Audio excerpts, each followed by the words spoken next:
Hey guys, welcome back to the channel. This is story about what if at an early age Naruto, instead of making his dark side sane, he accepted it as a part of himself. Part 1. Before I start, please do support for more amazing content and comments for part 2. Do consider to subscribe my channel and share my video to your friends and check out the description as well. Let's start the video. Konoha, almost 8 years since the kyuubi attack, 6 p.m. An orange-clad boy was walking through the village. Blue eyes, sun-kissed blonde hair, whisker marks on each cheek and an ugly suit. That was definitely the pariah of the village, Uzumaki Naruto. He was going back from the ninja academy with a big smile on his face, even though looks of hatred were directed at him. Nearing his run-down flat, his thoughts were directed to his birthday in 3 days. Since the incident when he was 4 years old, the Hokage would let him stay with his family for a few days, so nobody would harm him. He would surely come this evening or tomorrow morning to get him. Looking around, his thoughts drifted to the villagers around him. They will see one day that they can't harm me anymore. Just a few more meters and will be able to throw this stupid smile away from my face. Why would I be smiling when every morning I have a giant scar on my torso to remind me that they would gladly kill me if they could? Walking up the stairs, he noticed that something was strange. He could hear nothing from his building. No talks, no TV on, no screams, nothing. He went carefully to his flat thinking that the door would be bashed in, but it was closed just like when he left. Something was amiss though. The slip of paper that he always put between the door and the frame was on the ground. That meant that someone entered his house. Deciding to open the door, he put his back on the wall near his door, stretched his hand to the knob and opened the door. An explosion rocked the building and sent him flying to the ground. He was lucky that he didn't open the door normally, or he would be missing his arm right now. Still dizzy, he tried to stand up and then he saw it. A pipe was in his chest. He looked at it and fainted on the spot, blood pooling around him. Unknown location. He woke up in something looking like a sewer. But he was sure it wasn't in Konoha. He has already been here for a brief moment 4 years ago when he had gotten his scar. Last time there was a voice calling to him, but before he could get near it, he woke in the hospital. This time wasn't different, a voice was calling to him, but it seemed to be in distress. He decided to take a look. The closer he got, the more feminine this voice was getting until he came before a huge golden gate. There was a red-headed woman clutching the bars screaming at him. Naruto. Naruto. Thank goodness you are here. Fast, I will explain everything in a few moments, but right now we are in a crisis. You were hurt and are probably dying right now. I can heal you, but I need you to take off the seal that is keeping my powers at bay. It's the talisman on the gate, fast, rip it off. Naruto was perplexed. What was she talking about? He was here, not hurt or anything.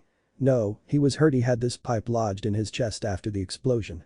If it was true what she was telling, he would risk his chance. He took the talisman seal and was ready to tear it off. But before he could do anything, a hand grabbed his own and has pushed him away from the gate. Minato, you don't understand. Your son is in grave danger. I need him to tear it off or else he will die. The Redeed screamed at the man. Wait, did she just say? Son. This man would be his dad. And Minato. The only person to bear this name in the village was the Yondaime. As he looked up, he could see the face of the man. It really was the Yondaime Hokage. Wasn't he supposed to be dead? I won't let you trick us, kyuubi. I won't let my son just take off the seal. Said Minato. As he was going to just block out the woman, another one appeared. Another Redeed, but her hair was much lighter than the woman's behind the bars. She isn't trying to trick you, honey, she is telling the truth. Neri-chan is really hurt outside. She said. Kushi-chan, Kushi-chan. Minato and the kyuubi said in unison. Yes, it's me, Minato, Kurama. But first we need to do something. Before anyone could do anything, she ripped the seal herself and the gates opened. Kura-chan, please help our son. Of course, Kushi-chan, said Kurama as she flooded the pipes in the sewer with her chakra. In the outside world, the pipe began to disintegrate and the wounds started healing. Minato and Naruto tried to say something, wrapping their heads around what has transpired, but before any of them could open their mouths, the now named Kushina spoke. I think you need an explanation. I never told you about my relationship with the kyuubi because the walls have ears and eyes in this village, and if it got out, we would have been in danger. Now dear, I think we should all introduce ourselves to Naruto here. Let me begin. I'm Kushina Uzumaki and I am your mother. I think you know who I am by now, Minato Namikaze, and I am your father. But you must know me as Yondaime Hokage. This might be strange, but I am the kyuubi, my name is Kurama. Naruto had enough at that moment. Yondaime is his father, the woman before him is his mother, and the other one is the kyuubi. He couldn't compute any of his thoughts anymore, so he just fell on his butt and started rocking back and forth. After a few minutes he composed himself and started asking questions. Where are we? What is the kyuubi doing here? Why she's a woman and not a 50 meters high fox? Are you sure you are my parents? The Sandaime always said that I was just a clanless orphan. How are you both not dead? We are in your mindscape, Neri-chan. When you were hurt, your consciousness was sent here. About Kurama-chan it's going to be a long story, so just sit and let us tell you, and thus the story of his birth began. How a man ripped the kyuubi out of Kushina and how he forced Kurama to destroy the village. To finish how they sealed her. With that Kushina finished and now we are here. But what do you mean clanless orphan? We told the Sandame to hail you a hero of this land because after all you saved this village. Naruto darkly chuckled and started taking of his clothes, revealing the scar that went from the top to bottom of his stomach. It was jagged and not well sutured. You see I never was the hero you wanted me to be. I'm the pariah, the scum and demon of the village. This was the gift the villagers gave me with a cracked bottle for my 4th birthday. I guess I have to thank the kyuubi here for healing me when that happened, said Naruto. You don't need to thank me, Naruto-kun. After all I was the reason they hurt you. By the way you can call me Kurama, Kura-chan if you want. When she said it Naruto finally got a closer look at the woman. She was around her 30s, around 165 centimeters tall. Even with her small frame she held a regal and powerful aura around her. Anybody could see the power seeping through her red eyes. She was wearing a white kimono with just a purple sash to hold it around her body. Her face was that of a kind yet stern queen. She was almost as beautiful as his mother. Still thank you anyway, without you at this moment I would have been dead more than a few times knowing that my fast regeneration was due to your help. He said with a small bow to her. Next, he turned to his parents and opened his arms as to hug them. They bent down to hug him as well. He touched their faces, they were so joyful that their son was forgiving them, but then he got a better hold of their heads and slammed their heads together. I had to check if your heads were as empty as they sounded to be. You guys were stupid thinking that they would hail me a hero. You left a newborn alone with the reason the village was destroyed, thinking he would be seen as the savior. Said Naruto as his parents could only look at him in shame as he has shown them their shortcomings, but as he finished, he came to them and hugged them this time for real. But I understand why you have done it. You had to do it. That's why I forgive you. Though the villagers are another thing I won't forgive them, they've done the unspeakable. Now Kura-chan come here as well. Mom told us that you were almost family so join us. As all of them were cuddling Kushina told Naruto to change his mindscape a bit since he was the law in here. He concentrated and the effect was beautiful.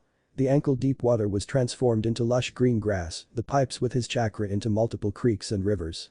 Seeing Kurama he forced a simple yet cozy house for her since she wasn't locked behind the bars anymore. Thank you, said Kurama as she couldn't comprehend what happened. She was the source of his pain yet here he was giving her a place to live in this beautiful scenery. But why would you do that? I was the source of your pain all these years and now you give me such a beautiful gift. There is nothing to forgive, Kurama-chan. It wasn't your fault as it's not mine that you are trapped in here. And after all you are family since you were locked in my ancestors for so long. As Naruto pronounced his word something wet hit his nose. Looking up he could see Kurama crying not able to speak. He caressed her head having seen the parents do this to their children and continued shhhh now, the tears don't suit such a strong woman as yourself. After a few hours of talking, the chakra that kept Kushina and Minato inside Naruto started to fade away. They said their teary goodbyes and began to float away getting more and more transparent. But just before they would vanish, an ominous presence appeared inside Naruto's mindscape. It touched both Minato and Kushina pumping something inside of them as they regained color and fell anew on the ground. Looking up Minato knew instantly what it was. The Shinigami. Deathly pale face with red horns and white hair, he couldn't forget this sight from 8 years ago. All of the occupants in the grassy fields were forced to their knees just from the sheer amount of power it was exuding. Feeling it was enough, the Shinigami rained his power so they could breathe normally and opened its mouth. Do not fear me, I didn't come here to take any of your souls today, on the contrary. Kami has struck a deal with me that concerns all of you that by proxy, you can't refuse or negotiate. Do not ask questions before I'm finished. The deal is simple, Kami, my superior made me release and let the souls Kushina and Minato stay with their son for a small amount of time. It was strange the Shinigami didn't specify what the deal was and why would Kami want Naruto to get his parents for a bit. Seeing the questioning looks the Shinigami lifted his hand to halt their questions and continued his tirade. The Kami wants your parents to train you, young Naruto. A calamity is coming to this world and you need to stop it, that's why he gave you the best teachers for around 6 months. The second thing is that Minato has the second part of the kyuubi's chakra inside him and without it, Naruto wouldn't be able to access the full power that was given him at birth. As he said that he grabbed Minato and Kurama's hands and transferred the kyuubi's yang chakra into Kurama once again. Kurama never felt so powerful since she was torn apart 8 years ago. She opened her eyes for others to see that instead of 2 red eyes, now she had 1 red and 1 golden. Naruto needed some explanations though, after all he wasn't as versed in this world's knowledge as the Shinigami, a few centuries old entity of power and 2 veteran ninjas. Sorry to interrupt, but I don't understand what are you talking about, what 2 parts? Why are they so important that they need to work together? He asked, and the Shinigami glared at him for a second and answered, "I told you no questions until I am finished, but I will forgive you since I was talking what appeared to be nonsense to your young mind. The two parts of chakra that were separated were the yin and the yang. Your father didn't know that when he ripped the kyuubi's chakra in half. What you had was the yin part, it's the dark part of your chakra, coming from the mind and powering what you call jutsu. The second part is the yang which was sealed in your father. It's the body's chakra, representing the light in you. Without the both parts it cannot be mixed in right proportions, giving you a huge handicap. You see, Kurama could heal you only a little since she had barely any yang chakra within herself, that's why she needed to open the seal. But she couldn't heal you just like that, she used the unfiltered corrosive yin chakra to disintegrate the pipe that was lodged near your heart. That's why you need both of these chakras to use it at its full potential. Rewinding a few times what was said, Naruto finally nodded his head, showing that he understood and showing to the Shinigami to keep going. There is only one but, the power Kurama possessed could feed the dark side of your mind that you tried to hide under your smile all along. It would transform you into a rampaging beast, a berserker that would harm anyone around you, ally or foe. That's why I'll give you a favor and let you battle your dark side. Before Naruto could say anything, the Shinigami put two fingers on his forehead and Naruto's eyes flipped and his body tensed up. Unknown place. Naruto found himself on the ground alone in some strange valley. Getting up he could see himself with a sad smile and the same red eyes Kurama had. So, the Shinigami sent you here to battle me to gain control over me. So how are you going to do it, head on? Trying to think on your feet. I am you, I know your thoughts, you won't be able to outsmart me. Dark Naruto said. That made Naruto think, if he really knew his feelings and thoughts, then an open battle or an ambush wouldn't work. But when he started to think he heard someone crying deep in his head. He concentrated on the voice he heard, it was of a boy, not any boy, it was himself crying in his bed to sleep. He could hear Dark Naruto's thoughts as well. He opened his eyes with a look of pity directed at his dark side. I'm sorry, I've burdened you with all of this and closed you off behind this mask of happiness. I was stupid doing the same thing the villagers did. I dumped all of my hatred and negative emotions on you. I will not battle you. The Shinigami said himself that you need both the yin and the yang, in this case I am the yang, and you are my yin. I accept you. Dark Naruto smiled at this and started to disappear as Naruto said that. The dust that he created went to Naruto's heart and an echo sounded throughout the valley. Thank you. Naruto's mindscape. The Shinigami lifted his fingers off Naruto's forehead. Naruto himself has fallen to his knees, closing his eyes. Have you conquered your dark side, young Naruto? Pressed the Shinigami. No, this answer put his entourage in a somber mood. I accepted him, he was me, my dark side, or should I call it my yin side. You said it yourself, Shinigami-sama, the yang cannot exist without the yin. And that's my proof. He opened his eyes that were just like Kurama's. His left eye was red and the right was golden in color, showing that he could access both of the chakras without going mad. That's even better, hahaha, normally you shouldn't be able to access the yin since it would consume you and would only work as a stabilizer for the yang. But you consumed your own yin, making you accept the kyuubi's yin. Now I understand why the kami chose you. Did he just receive the praise and a laugh from the entity that governed the macabre of this world? Yes, he did, and it was the best thing he could ever imagine as his birthday gift. I don't have much time left to speak with you. I will ask the three of you train Naruto as much as you can. I can only give you 6 months of this reunion. I will come back then to tell you about the rest of the deal that the kami made. Do not fret, it's nothing extravagant, but it won't be easy. As a parting gift we'll let you know that the Anbu that were supposed to watch you are dead and replaced with strange people.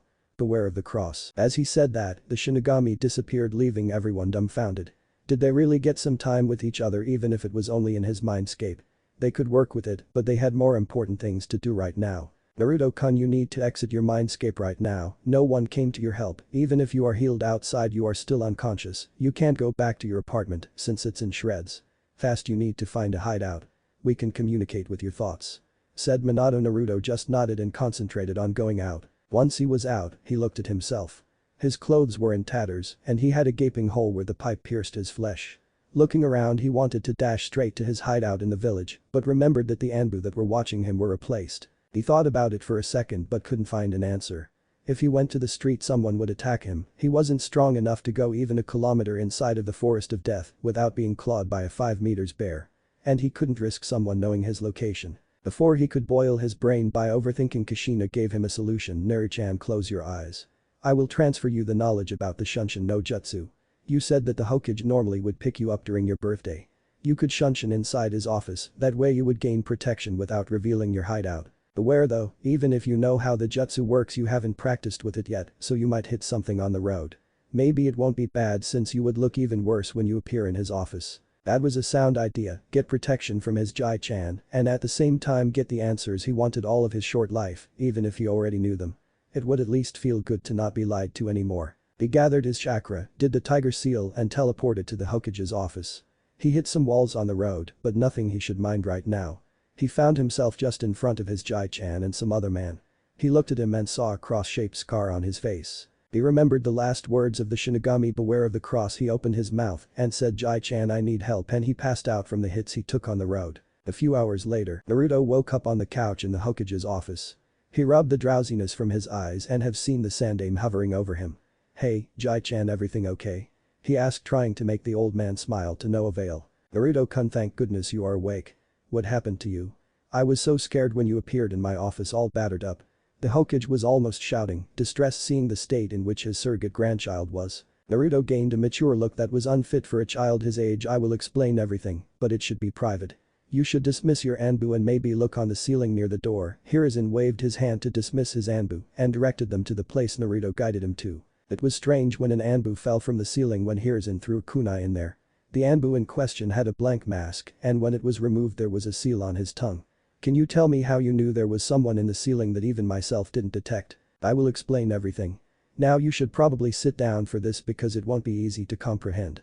So, it all started today when someone put an explosive in my flat and almost blew me up.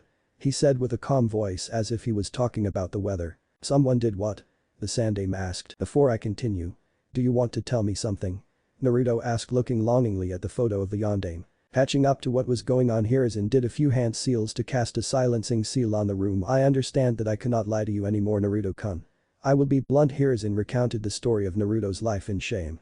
When he finished, he was ready to get screamed at or for Naruto to blow up, but he didn't. Naruto lifted himself from his seat, went to his grandfatherly figure and hugged him. Don't worry, Jai-chan, I forgave you already. You protected me already well enough during my birthdays. Even if sometimes I got harmed, you shielded me from the worst. He went back to his seat and continued looking at Hiruzen with a smile, though just for your information, have you lied to me once again I would probably start my plan E. That's for emergency escape. I knew that one day I could be forced out of here, so I prepared myself. Now it's time for you to learn something since there are some holes in what you told me. Thus, Naruto told the old man about Kurama, showing him his eyes. About how he met with his parents and the Shinigami himself. And that's how I felt, the man up there with the negative emotion sensing given to me by Kuro-chan. That's why I need to ask you for a 6 months training period out of the academy. Anyway, I wouldn't learn much from there since anyone but Iruka-sensei wants to sabotage me. If you don't believe me, ask for my assignments. Without thinking much, Hiruzen answered, granted. I will arrange everything needed and see through your grades and papers. Anything else that you would need, Naruto-kun? It was a no-brainer for the old Sarutobi. If what Naruto said about his parents' ability to transfer jutsu knowledge to the boy was true, then in a few months, and with the right regimen, they would have another powerhouse youth like Itachi. Yeah, could I sleep at your house since my has blown up? Naruto asked with his usual looser behavior while scratching the back of his head. Oh, and 2chan wanted to make a deal with you. He wants me to be supervised only if in name, because it would be strange if I would improve drastically without a teacher. As payment he would tell you how to defeat this. Naruto said, showing the tower of papers on the desk. Yes, you can. I will find someone after your birthday. Now tell me, what's the secret? Screamed Hiruzen, almost lifting Naruto by his clothes. I don't know what that means, but he told me to show you this, Naruto said with a sense of panic and made a cross seal. Hiruzen only sat down looking at it. First he showed a smile, then he started laughing and then crying and laughing again and crying again. This sequence repeated for at least 5 minutes until Hiruzen crossed his fingers and shouted, Kage Bunshin no Jutsu. Many copies of himself popped up and started doing his work. He stood up and took Naruto's hand and turned his face to the boy. Now Naruto-kun, let's go to my house. Try using Shunshin on both of us. Don't worry, I will guide us out of the harm's way, that way you will understand how to turn properly with the Shunshin. As they arrived at the house, Naruto was spent for the day and asked if he could go to sleep right away. As the sleep has taken him, Hiruzen watched him from the door with a somber expression, such a young child with such a huge burden. He will be 8 in 3 days, and he already has a plan if the village wanted him gone. Time skipped 7 days. The worst time has passed for Naruto with Hiruzen and his family. Since his wardrobe was destroyed, he asked for some clothes as his birthday gift. Now he was wearing black shinobi pants with black ninja boots. On the top he had a black long-sleeved shirt with a turtleneck that served as a mask if needed, with an orange Uzumaki swirl on his right arm. And imagine Kakashi's shirt without his Junin vest. He didn't waste his time since he had only 6 months to master what his parents knew, or at least a part of it. His dad said he wouldn't be learning the Hiraishin. It wasn't a technique in his mind anymore. It was a weapon of mass destruction. He was scarred by the nightmares when he remembered what he did with it. He wanted the jutsu to disappear with himself. That's why he never made a scroll to learn it. Anyway, when they have seen what this new chakra of the kyuubi could do, they knew he wouldn't need it. The yin chakra was corrosive, and if he coated a body part with it, he would burn and dissolve the thing he touched. The problem was that it burned him as well. To a lesser degree, but still the burn would be dangerous. On the other side, the yang chakra strengthened him many times as well as healed him. He could still remember what happened when he coated his fist with the golden flame and punched a tree for the first time. A perfect indentation of his fist was left in the wood. A feat that even some chunin couldn't do. Nonetheless, this strength came with a price of him becoming fatigued much earlier, even if he was the incarnation of stamina. That's why his tenants forced on him a monstrous regimen that would prepare him for future battles. His father transferred his hummingbird style into Naruto. A style that relied on speed and fast killing of the opponent. No mercy was given to the enemy, just a fast death. Anyway, Naruto didn't need a heavy-hitting style, since he could use the yang chakra to outpower the opponent or the yin chakra to slowly eat through his opponent if he couldn't get a fast finishing blow. Literally. His mother gave him her sword style, the hidden dragon style. It was then that Naruto understood the profession he was forced to take would lead him into a world of violence and bloodshed. It did something that Naruto wasn't sure was possible. With the use of chakra, it could transform anything into a blade. From his hand to a simple twig. Anything could become a sword in his hands. Kurama couldn't impart him much since her fighting style was that of a 50 meters tall beast. In short, not suitable for a human. She only gave him the knowledge about her chakra and how to use it effectively. In short, Naruto had a lot to practice since, even if he knew the styles in his mind, his body wasn't ready for them. They required muscles that everyday life didn't solicit. They decided that right now the best would be for Naruto to learn how to use the basics of his taijutsu and the empty hand stance of his kenjutsu, as well as the control over the yang chakra. Right now, it was almost midnight and Naruto was coming back to his house that he repaired with some shadow clones that he hinged to look as simple carpenters. Looking around, he saw a woman on the ground holding her side that was bleeding profusely and 3 men over her. The snake bitch is at last where she is supposed to be, on the ground. Now before you die, we will have some fun, one of them said with a sneer. The woman on the floor didn't want to die like this, humiliated and soiled. Someone please save me, she cried in her mind since she was too proud to show it. Neri-chan, please help her. These men want to do unspeakable things to her. Pleaded Kushina. No, answered Naruto, I know what they want to do to her. I already helped her once, and do you know what happened when I went in to save her? She ran, leaving me alone against 3 adults that beat me up so hard that even Kurama-chan had to heal me for 3 days because of the amount of broken bones. He said that with anger in his voice. Please Naruto-kun, help her. I understand that you hate the fact about what happened last time, but please save her. Don't let her die like the trash, soiled on the ground, raped by her own villagers. Kurama pleaded with Kushina. If something happens like that time, I will show you all what happened 4 years ago, so you guys understand why I hate the villagers. Naruto reluctantly obliged and pumped the yang chakra in his legs, engulfing them in tongues of golden flames, and sprinted at the group. Before the man could touch the woman on the ground, something golden flashed in front of his eyes. Naruto swept the woman and put her 20 meters further from the place. Seeing she had a kunai lodged in her side, he decided to hasten. He put up his mask just in case and turned around, thankful that there was barely any light to illuminate his blonde hair. He turned around and have seen what were the eternal genins, people that were over 20 years old yet never had any success on the field and either stayed genins or died on the missions. The luck was on his side. He pumped even more yang into his legs and arms and rushed at them, knocking them out before they could even see his face. He put them all in the trash and sprinted to the woman. She was barely conscious because of the blood loss, but before she passed out, she told Naruto where she lived. He could heal her with the yang chakra, and even if he brought her to a hospital, they would think he was the one who did it. He grabbed her arm and shunshined them to her home. Quickly thinking on his feet, he took of her trench coat and her mesh. He had a grim expression looking at the wound. Even if he healed her with the yang chakra, the kunai that was in her has been old and rusty, leaving bits of metal in her lungs. She wouldn't live long if it stayed there. He took out the kunai and started using the yin to disintegrate all of the metal and rusty bits of the kunai. He burned himself to a high degree because he had to control precisely the chakra, and the only way he could do it was by taking the toll himself. When it was done, he started sealing her wound with the yang. She was in the clear now. Looking at his hand, it lacked skin at many places and hurt like hell, but he didn't have the possibility to use any more yang or he would pass out himself. So, he just took a towel and bandaged it for the night. Leaving her home, he closed the door and shunshined to his house to get some sleep. Next morning, the woman from the previous night awakened groggily without any pain in her side. She remembered now. She was saved once again by the Uzumaki brat. She concentrated on her surroundings and have seen two figures over her two and only friends Yuzuki Yugao and Kurenai Yuhi. Anko, what happened to you? We were so scared when you didn't come last night, said Kurenai. Before Anko could understand everything that happened last night, she said Uzumaki brat. The beauties in her house gained angry looks on their faces, and before Anko could tell anything more, both of them shunshin to the said Naruto. Naruto woke up when someone smashed into his door. His head still had burn marks because Kurama didn't want to risk giving her host any damage by forcing any yank chakra. He looked up and have seen the two women. One had unruly black hair, red eyes and a strange dress. The other was in a standard Anbu gear with a katana drawn and ready to kill. They both shouted at him, "What have you done to Anko last night, you bastard?" and lounged at him. He evaded the kunai from the black-haired woman, but he has put himself in the strike of the purple-haired woman. Her katana pierced his stomach, but a strange golden flame appeared around the wound. "C never should have helped her," he said to his tenants that were in a state of panic.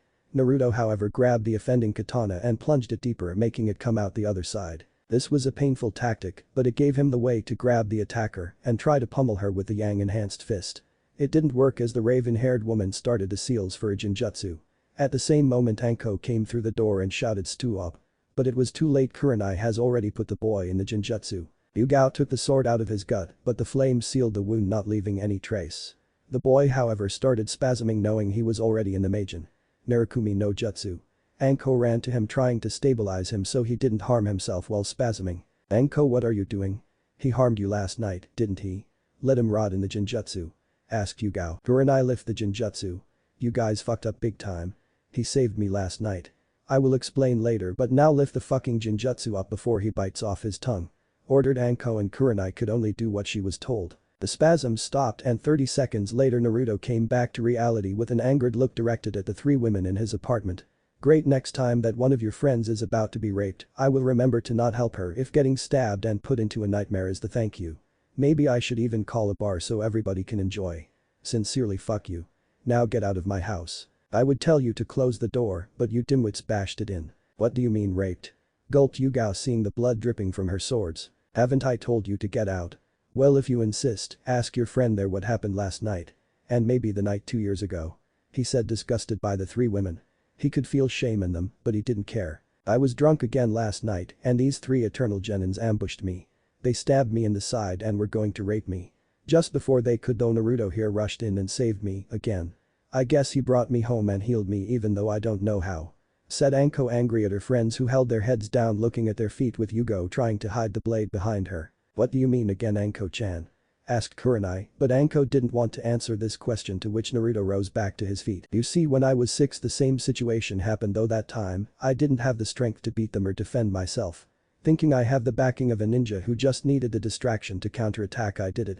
He paused there, shooting a glare at Anko. "Well, she needed a distraction to run away, leaving me to get beaten almost to death. But hey, I guess I should be happy that she didn't join them, seeing how your group says thank you." "We are so," they said in unison, but were stopped in their tracks by Naruto. Yes, sorry, keep it to yourselves. You showed how thankful you are already. I don't need to know how sorry you are. I had enough things lodged in myself today.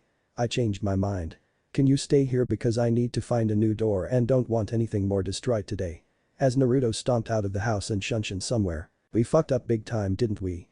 Let's hope he doesn't tell Hokage-sama or else we are neck deep in shit," said Yugao. "Yes, we did, but he won't do it. The Hokage won't be able to do anything to us since we are all jonin or Anbu and the council will protect us.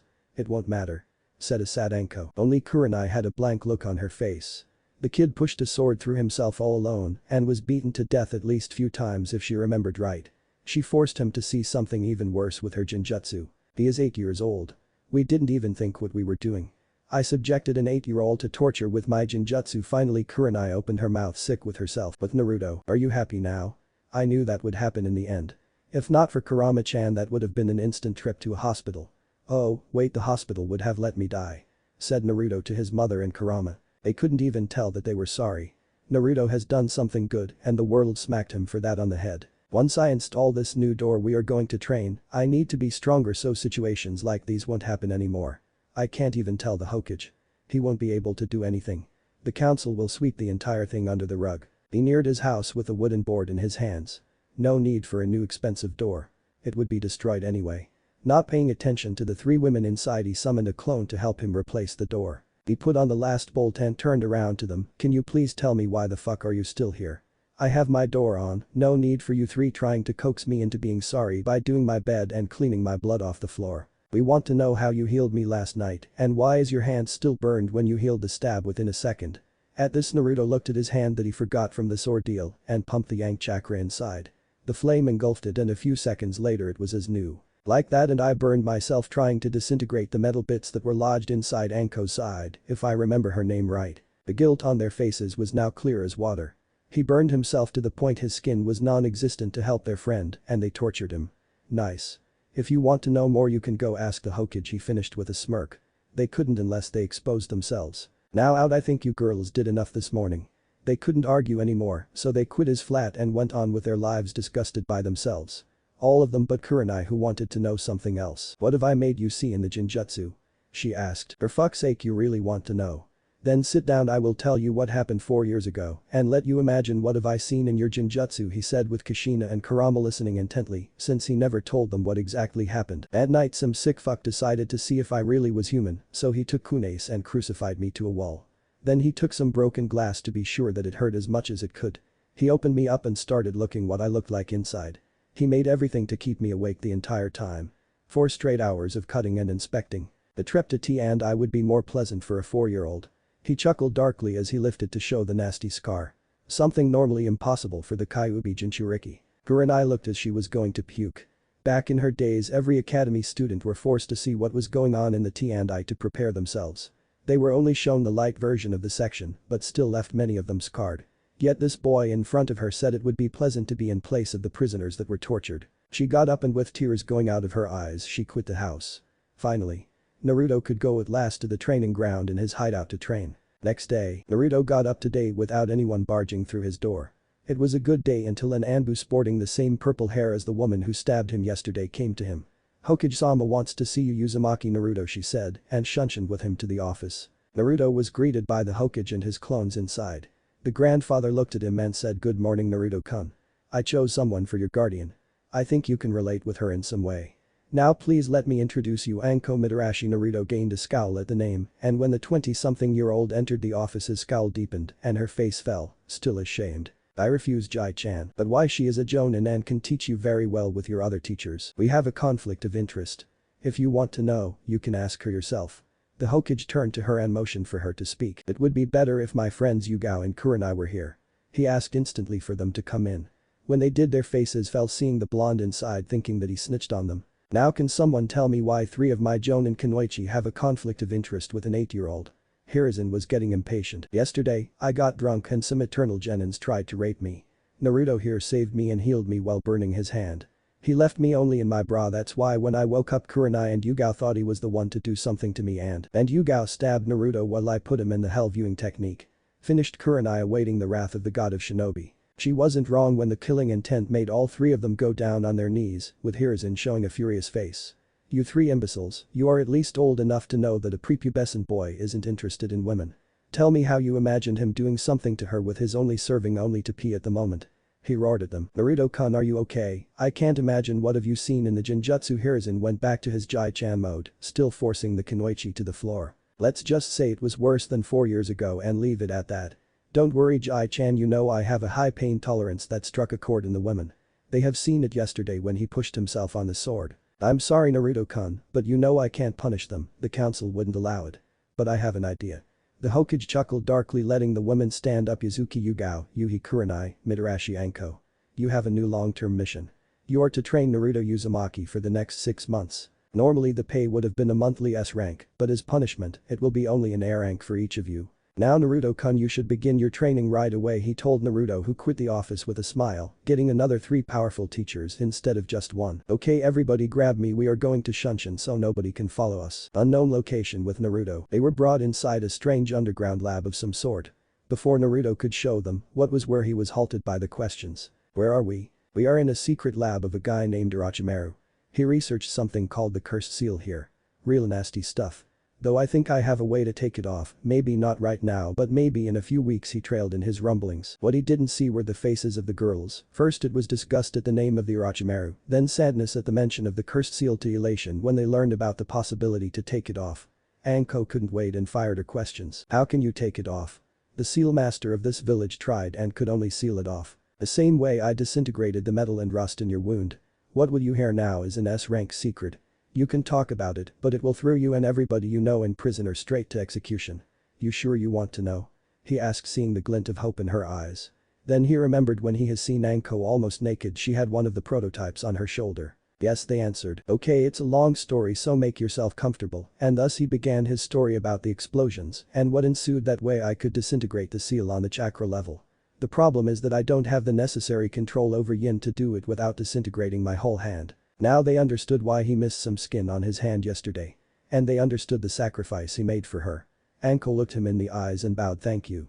I never said it, but thank you for the last time and this time. I never thanked you. Lift your head, Anko-sensei. A simple thank you would have been enough. Now shouldn't we start the training, senseis? Naruto told with a scratch to the back of his hand and spawned 10 clones. Time skip 5 months. If you ask Naruto how his last 5 months were, he would sum it up in one word. Rough. The training was rough. Not only his tenants forced him to practice their specialties in jutsus, but his physical teachers were giving him a tough time as well. When Yugao learned that he was learning the hidden dragon style, she has gotten a malicious glint in her eyes. She was a Kenjutsu expert using her dancing moonlight style. She wanted to spar one day against a hidden dragon style user one day, though when Kushina died the last user died as well. Now that Naruto was learning it, she has gotten another chance for the spar. True, even if he mastered it, he wouldn't be able to make her go all out because of his lack of physical strength as a child. But in a few years she dreamt. Since then Yugao would always train Naruto in Kenjutsu until a point which Naruto accepted her. She had this half annoying big sister half caring mother side which appealed to Naruto. Anko was a bit down because she couldn't force him to become like her. He had his mischievous side, but he wasn't as outgoing like her since he dropped his mask. He became more composed and his pranking lessened. Instead of quantity he went for quality. Her primary objective as his teacher was to give him pointers in nin and taijutsu in the real world. Last but not least, Kurenai was the most depressed out of them because she was virtually useless to him. His massive chakra reserves disabled any use of genjutsu by him. Though she supervised his chakra control. Both his and Kurama's. Speaking of his teachers, their relationships changed by a huge factor. At first Naruto couldn't stand in their vicinity for more than 15 minutes, making them be his teachers only in name. That was until the 3 kunoichi couldn't stand it anymore and forced him to at least speak to them. Which wasn't that hard. After all, he was strong, even very strong for his age, but they were seasoned jonins. The second one to break the ice was Anko, who followed him everywhere until he gave in.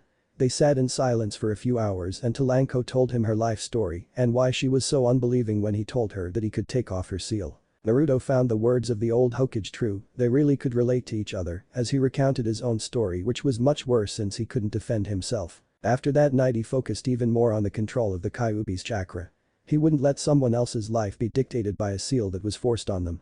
Even more since her seal didn't have any real purpose and only hurt her. Speaking of controlling this power, the last one that Naruto warmed to was Kurenai. She could only supervise him in case he did something stupid while practicing. She was beginning to feel more thankful to the kid when she saw what training he did to liberate her close friend from clutches of an evil mastermind. He began to learn how to use seals. He was far from being a seal master or even considered good by Konoha's standards. He did simple seals on paper and then tried to erase them without even touching the paper with the yin chakra. The problem was that such a precision aggravated the toll on his own burns. This was even worse because the damage would have dispelled his clones. So, every evening he finished with a hand that lacked skin all over it. To a point where he once went too far, the pain was unbearable and the yin started seeping through his wounds, making them worse. This time Kurenai has put her craft into a better use. She put Naruto into a genjutsu that soothed him right away, making him regain unconsciously reigns over his powers. Flashback. Naruto woke up with a feeling of something wet hitting his face. Groggily opening his eyes, he has seen the face of Kurenai. A crying Kurenai. Did he do something that made her cry? Seeing his eyes opening, Kurenai hugged the boy with a smile. On the contrary, Naruto wasn't very fond of the action. He didn't like being touched by strangers. Yes, he did hug Kurama or his parents, but his life taught him that contact with strangers meant pain. He struggled to get out of the embrace. Kurenai responded by frowning and keeping the boy even stronger in her arms. Unconsciously she knew why he tried to run away, but her instincts told her to keep him. When he finally eased in the embrace, Kurenai spoke. Why are you trying so hard? You hurt yourself so much to help Anko. You really don't know how to say thank you, Kurenai-sensei. She blushed at that with a small pout. It's easy, Jai-chan said that I could relate to Anko, and it's true. We both have seals and pasts that force us into being pariahs of this village. That's why I want to help her that much. No need for two people forced into living hell because of a seal. Kurenai widened her eyes listening to that. She hugged him even more and started to whisper thank you. You don't know what that means to us three that you want to help Anko this much. Flashback end. This training was going well until it hit a wall about 1 month ago. Naruto has gotten good enough to destroy any kind of seal written on normal paper without suffering any injury.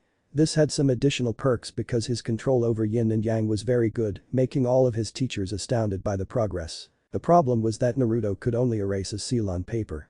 He wasn't sure if it would be good enough to not harm a human with a yin. He couldn't ask anyone to let them apply seals on them to try and destroy them. With a bit of thinking he got an answer. It was the chakra paper. It was so sensitive to chakra that even a small amount would show someone's nature, even civilians. That was the wall. It was so expensive that the amount he needed to train would exhaust a family's monthly budget. He needed money and he knew what to do. Flashback. So how are we going to finance this project, Naruto-kun? Anko asked dejectedly. I have an idea. We are going to trade information with Jai-chan for a hefty sum. To be exact, the information about all of Orochimaru's hideouts in the village. Naruto responded with a naughty smirk. Hokage office. Naruto and his 3 friends entered the office. The sight pleased Hiruzen as all 4 of them were smiling and Kurenai was roughing Naruto's hair. Finally, Naruto gained some friends even if they were more than double his age. What brings you here at this fine day? Asked Hiruzen taking a puff from his pipe. I want to trade crucial information, Jiji answered Naruto. Oh, and what would it be? You've already given me the secret for the paperwork. Let's say for a price of one S-class mission, I give you info about all of Orochimaru's hideouts in the village. This put Hiruzen straight into his Hokage mode. This wasn't a simple matter anymore. If they could gather data about his older student from there, it would greatly benefit the village. Naruto, how did you come to get this intel? Tell me. Quickly, this scared Naruto a bit. Gulping, he answered. You remember about my plan E. The place that I chose for my hideout turned out to be one of his cleaner laboratories. Inside there was a map with all of them inside the village. I would be cautious though. I've been to some of them and most of them aren't as pretty as my own. If it's true that map is worth much more than a simple S rank, I will give you an equivalent of 2 S ranks. Now give me the map. Naruto unsealed 2 scrolls and given it to him. There is the map. I erased the location of my hideout, so in compensation I've gathered everything in there that belonged to Orochimaru and sealed it in the other scroll. Sarutobi opened the scroll and gave a nod. He took a piece of paper and scribbled something on it. Here, take this downstairs, the Chunin will give you the money. Yugao-sensei, can you do this and go buy the necessary amount? About 4 kilos. It would be easier if someone with a higher rank would do this. Naruto gave her the slip, but she refused. I can't, Naruto-kun.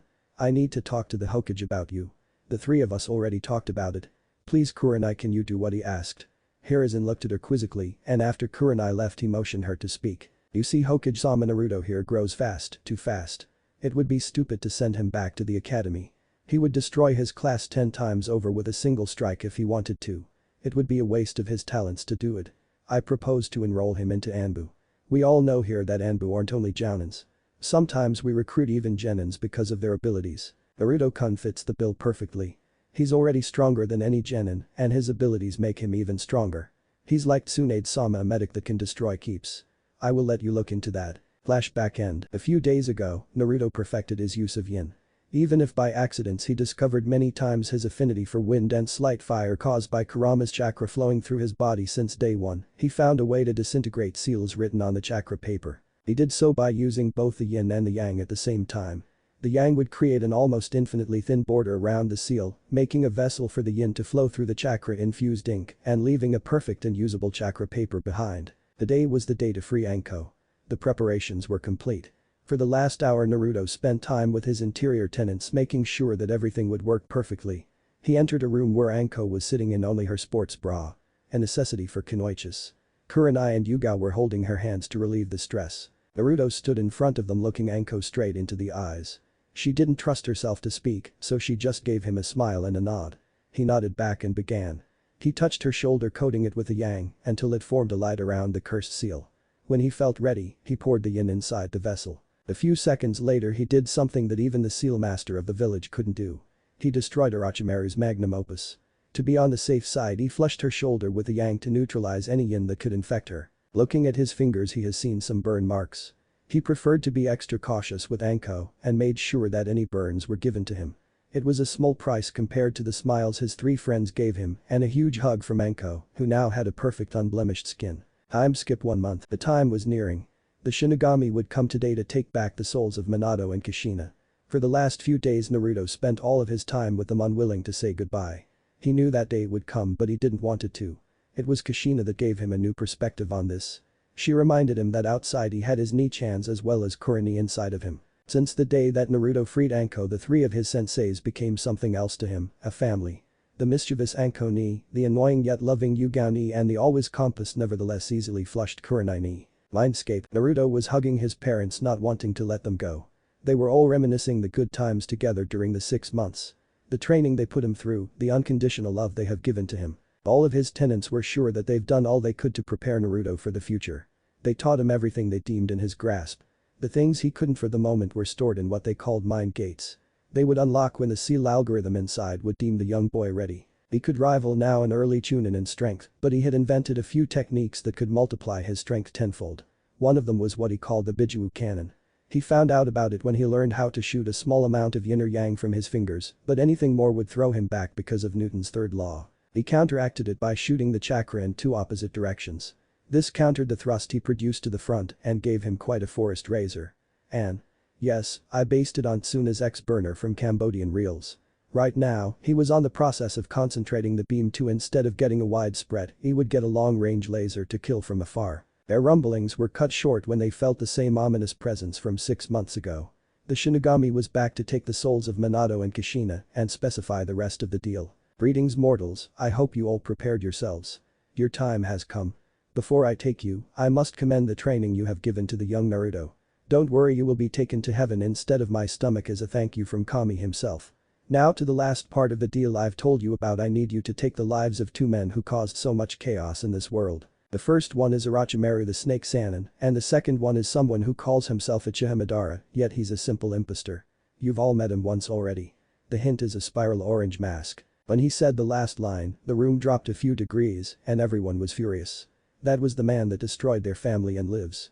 At least it was a good incentive for Naruto to train even harder from now on. Say your last goodbyes now since you won't be seeing each other in a long time. Naruto hugged his parents, forcing his tears to never come out. He would make them proud and wanted them to remember him as a strong, growing and cheerful boy. He wasn't going himself to spoil this memory by his tears. Hideout. Naruto came back to himself in the real world. He looked around and started crying for the first time since a long time. Soon his sisters came to soothe him until he cried himself to sleep with his head on Kurenai's lap. Sometimes you forget he's just a child. He's not even 9, and tomorrow he will begin his training in Anbu. Seeing him cry like that makes you question the order of this world where children have to kill each other for their village," said Kurenai, brushing one of Naruto's locks out of his face. Next day, Naruto was brought to the Hokage's office by his ex-teachers. Since yesterday their mission has come to an end. Today his life would change drastically, he would be incorporated into the Anbu. He shouldn't even be a genin at his age, yet the Anbu was going to welcome him. Like you've said, I pondered about the Anbu route for Naruto, and after you've told me about his exploits, it would be dangerous to make him go back to the academy. Kurenai, Anko, from this day you regain your duties to the village. Yugao, or should I say Nico, you take Naruto to the Anbu HQ. They know everything and his compulsory training will start in 2 days. Dismissed. Yugao took back her mask and put it over her face. She grabbed Naruto's shoulder and shunshed to the Anbu HQ. Kurenai and Anko took the more traditional way out of the building. That is, through the door. It's going to be much less lively without him, said Anko with a sigh, going to her house until the next mission. Meanwhile at the academy, Iruka had enough. It was Monday, he had a hangover, and his students were always the liveliest on Mondays. This was going to be a long day. He scanned over this class, still asking himself if the clan heads had an orgy or something. Most of the clan heirs were in this class. What are the chances for this to happen in a single year? This had to be planned. Suddenly a hand rose. This wouldn't be strange, but the person who raised a hand. It was the shyest and meekest to be kunoichi he knew, Hinata Hyuga. It had to be urgent if the girl dared to ask something in front of class. Yes, what is it, Hinata? He asked tentatively. Sensei, do you know what happened to Naruto-kun? The idiot surely dropped out. Someone shouted from the back, making all of the class laugh. Actually no, Akima. He was taken into an apprenticeship by a jonin. This was at least what he was told by the Hokage. The laughter ceased and no one dared to say anything more until a screeching voice shouted, "Ah, the idiot had to be taken into apprenticeship or else he would kill himself." The voice appeared to be coming from a pink-haired girl, Sakura Haruno. She was in this class only because her mother forced it. The laughs began anew, save from a few people. The first one was Sasuke Uchiha. He was too cool to laugh and had a better things to do, like having a stare-off with his arch-nemesis, the wall. The second one was Hinata. The last was a platinum blonde girl, Yamanka Ino. She never spoke to the other blonde, but she always thought he was funny in some way. After everybody calmed down, Iruka pursued with a normal art class. It was useless, but at least the brat shut up. Time skipped 6 months. Naruto just turned 9 today. He had a huge birthday gift presented to him by the Anbu commander. His own mask and the Anbu tattoo on his right shoulder, meaning he finally completed the Anbu training and would become a true ninja. Yugao came to the commander office with Naruto in tow for the inauguration, as she was the referent for the soon-to-become Anbu. Dragon was sitting behind his desk with a blank mask on his desk, as well as another nameless Anbu with a tattooing equipment. He motioned Naruto to go to the Anbu for the tattoo. 1 hour later it was done. He was happy that the ink they used was chakra-based, so unless you had to show it, it would stay hidden because he has forgotten the sleeves on his shirt, as he always burned them off while using Bijuu cannon at full power. The other task of it was to identify real Anbu, because the tattoo had the chakra imprint from Dragon himself. Naruto took the mask, presented it to him, not understanding why it was blank. Seeing this, Dragon explained, "The mask of an Anbu is like his ID, no one has the same photo on it, right? It's the same for us, the mask will give you your new identity when you put it on." Naruto nodded and tentatively put it on his face. Soon purple markings began forming an animal. He produced an ox mask. An animal known for its great strength. After seeing what Naruto could do with his yang, he didn't have any doubts about it. "Welcome to the family, Yushi. Stay in the HQ, tomorrow morning I will have the first mission for you," said the commander. Next day, Naruto was woken up by Yugao at 5 AM to announce that Dragon wanted their presence in his office at 6 AM. When he got ready, she gave him a long box. "I couldn't give you your birthday present yesterday, happy birthday Naruto. Come on, open it." Inside the box was a 50 centimeters long wakizashi. It was perfectly pitch black and fit into a matte black scabbard, suited for a ninja, since a reflection from a normal blade could reveal your position. It was beautifully crafted. It is coated in chakra metal, that way you keep a normal blade sturdiness with the capacity to put chakra out. I went for the wakizashi because of your style and the hien no jutsu you learned from Asuma. It was at the time when Kurenai traded her favor with Asuma to help Naruto learn the wind chakra. "Yugao, you shouldn't have, thank you so much," he hugged his sister in a bliss. "It's okay Naruto-kun, now let's go see Dragon before he chews us both for being tardy." When they entered his office, Dragon was sitting once again behind his desk. What did he do all day other than sitting? Did he sleep there? Was he even human? "Perfect timing, 6 AM, I have a mission for both of you since Nico you are still his referent until the end of this mission. It will be simple, the Hokage wanted to see the firepower of Ushi in a real-life situation, don't hold any stops. Nico will carry you back if you exhaust your chakra. Don't worry, it's all accounted for." He turned around and given them the files. The mission is simple, some Nukenin have gathered around 80 bandits around them. You are to infiltrate the camp. If there are prisoners, escort them out and then raise the camp to the ground. Dismissed. As fast as they could, Naruto and Yugao ran to the place around 100 kilometers away. They spotted a good place to oversee the camp and check for prisoners from afar.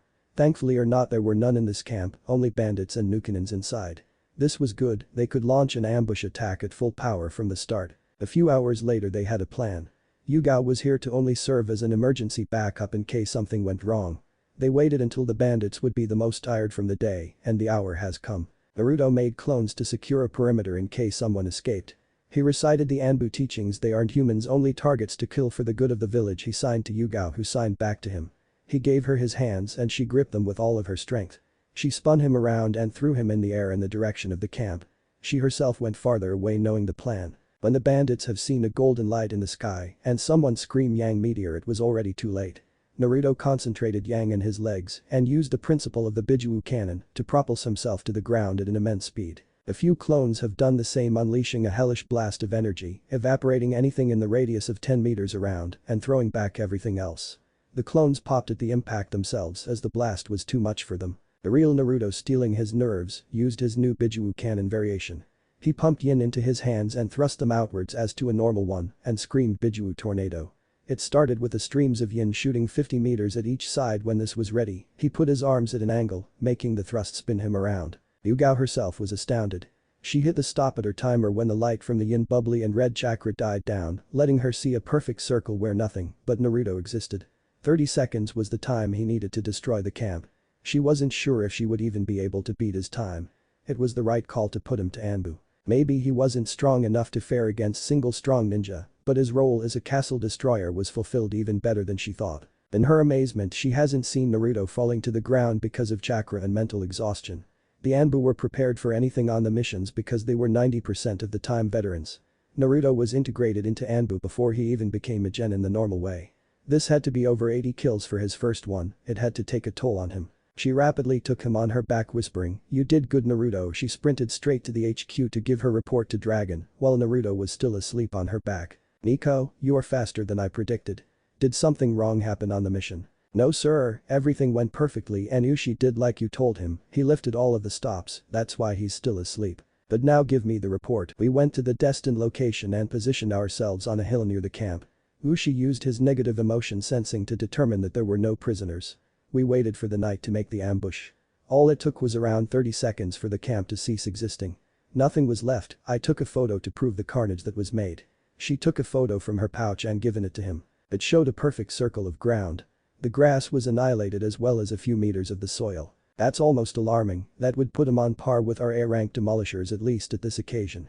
I already have the report from the drill instructors about his strength, but I want your honest opinion about him. Ushi is the typical case of the Anbu that we take for their special powers and bloodlines at an early age. His personal skills are at most mid-chunin, which is above good for a child his age, but most of the Anbus would destroy him. His skills wouldn't save him, since most of them require charging for a small amount of time.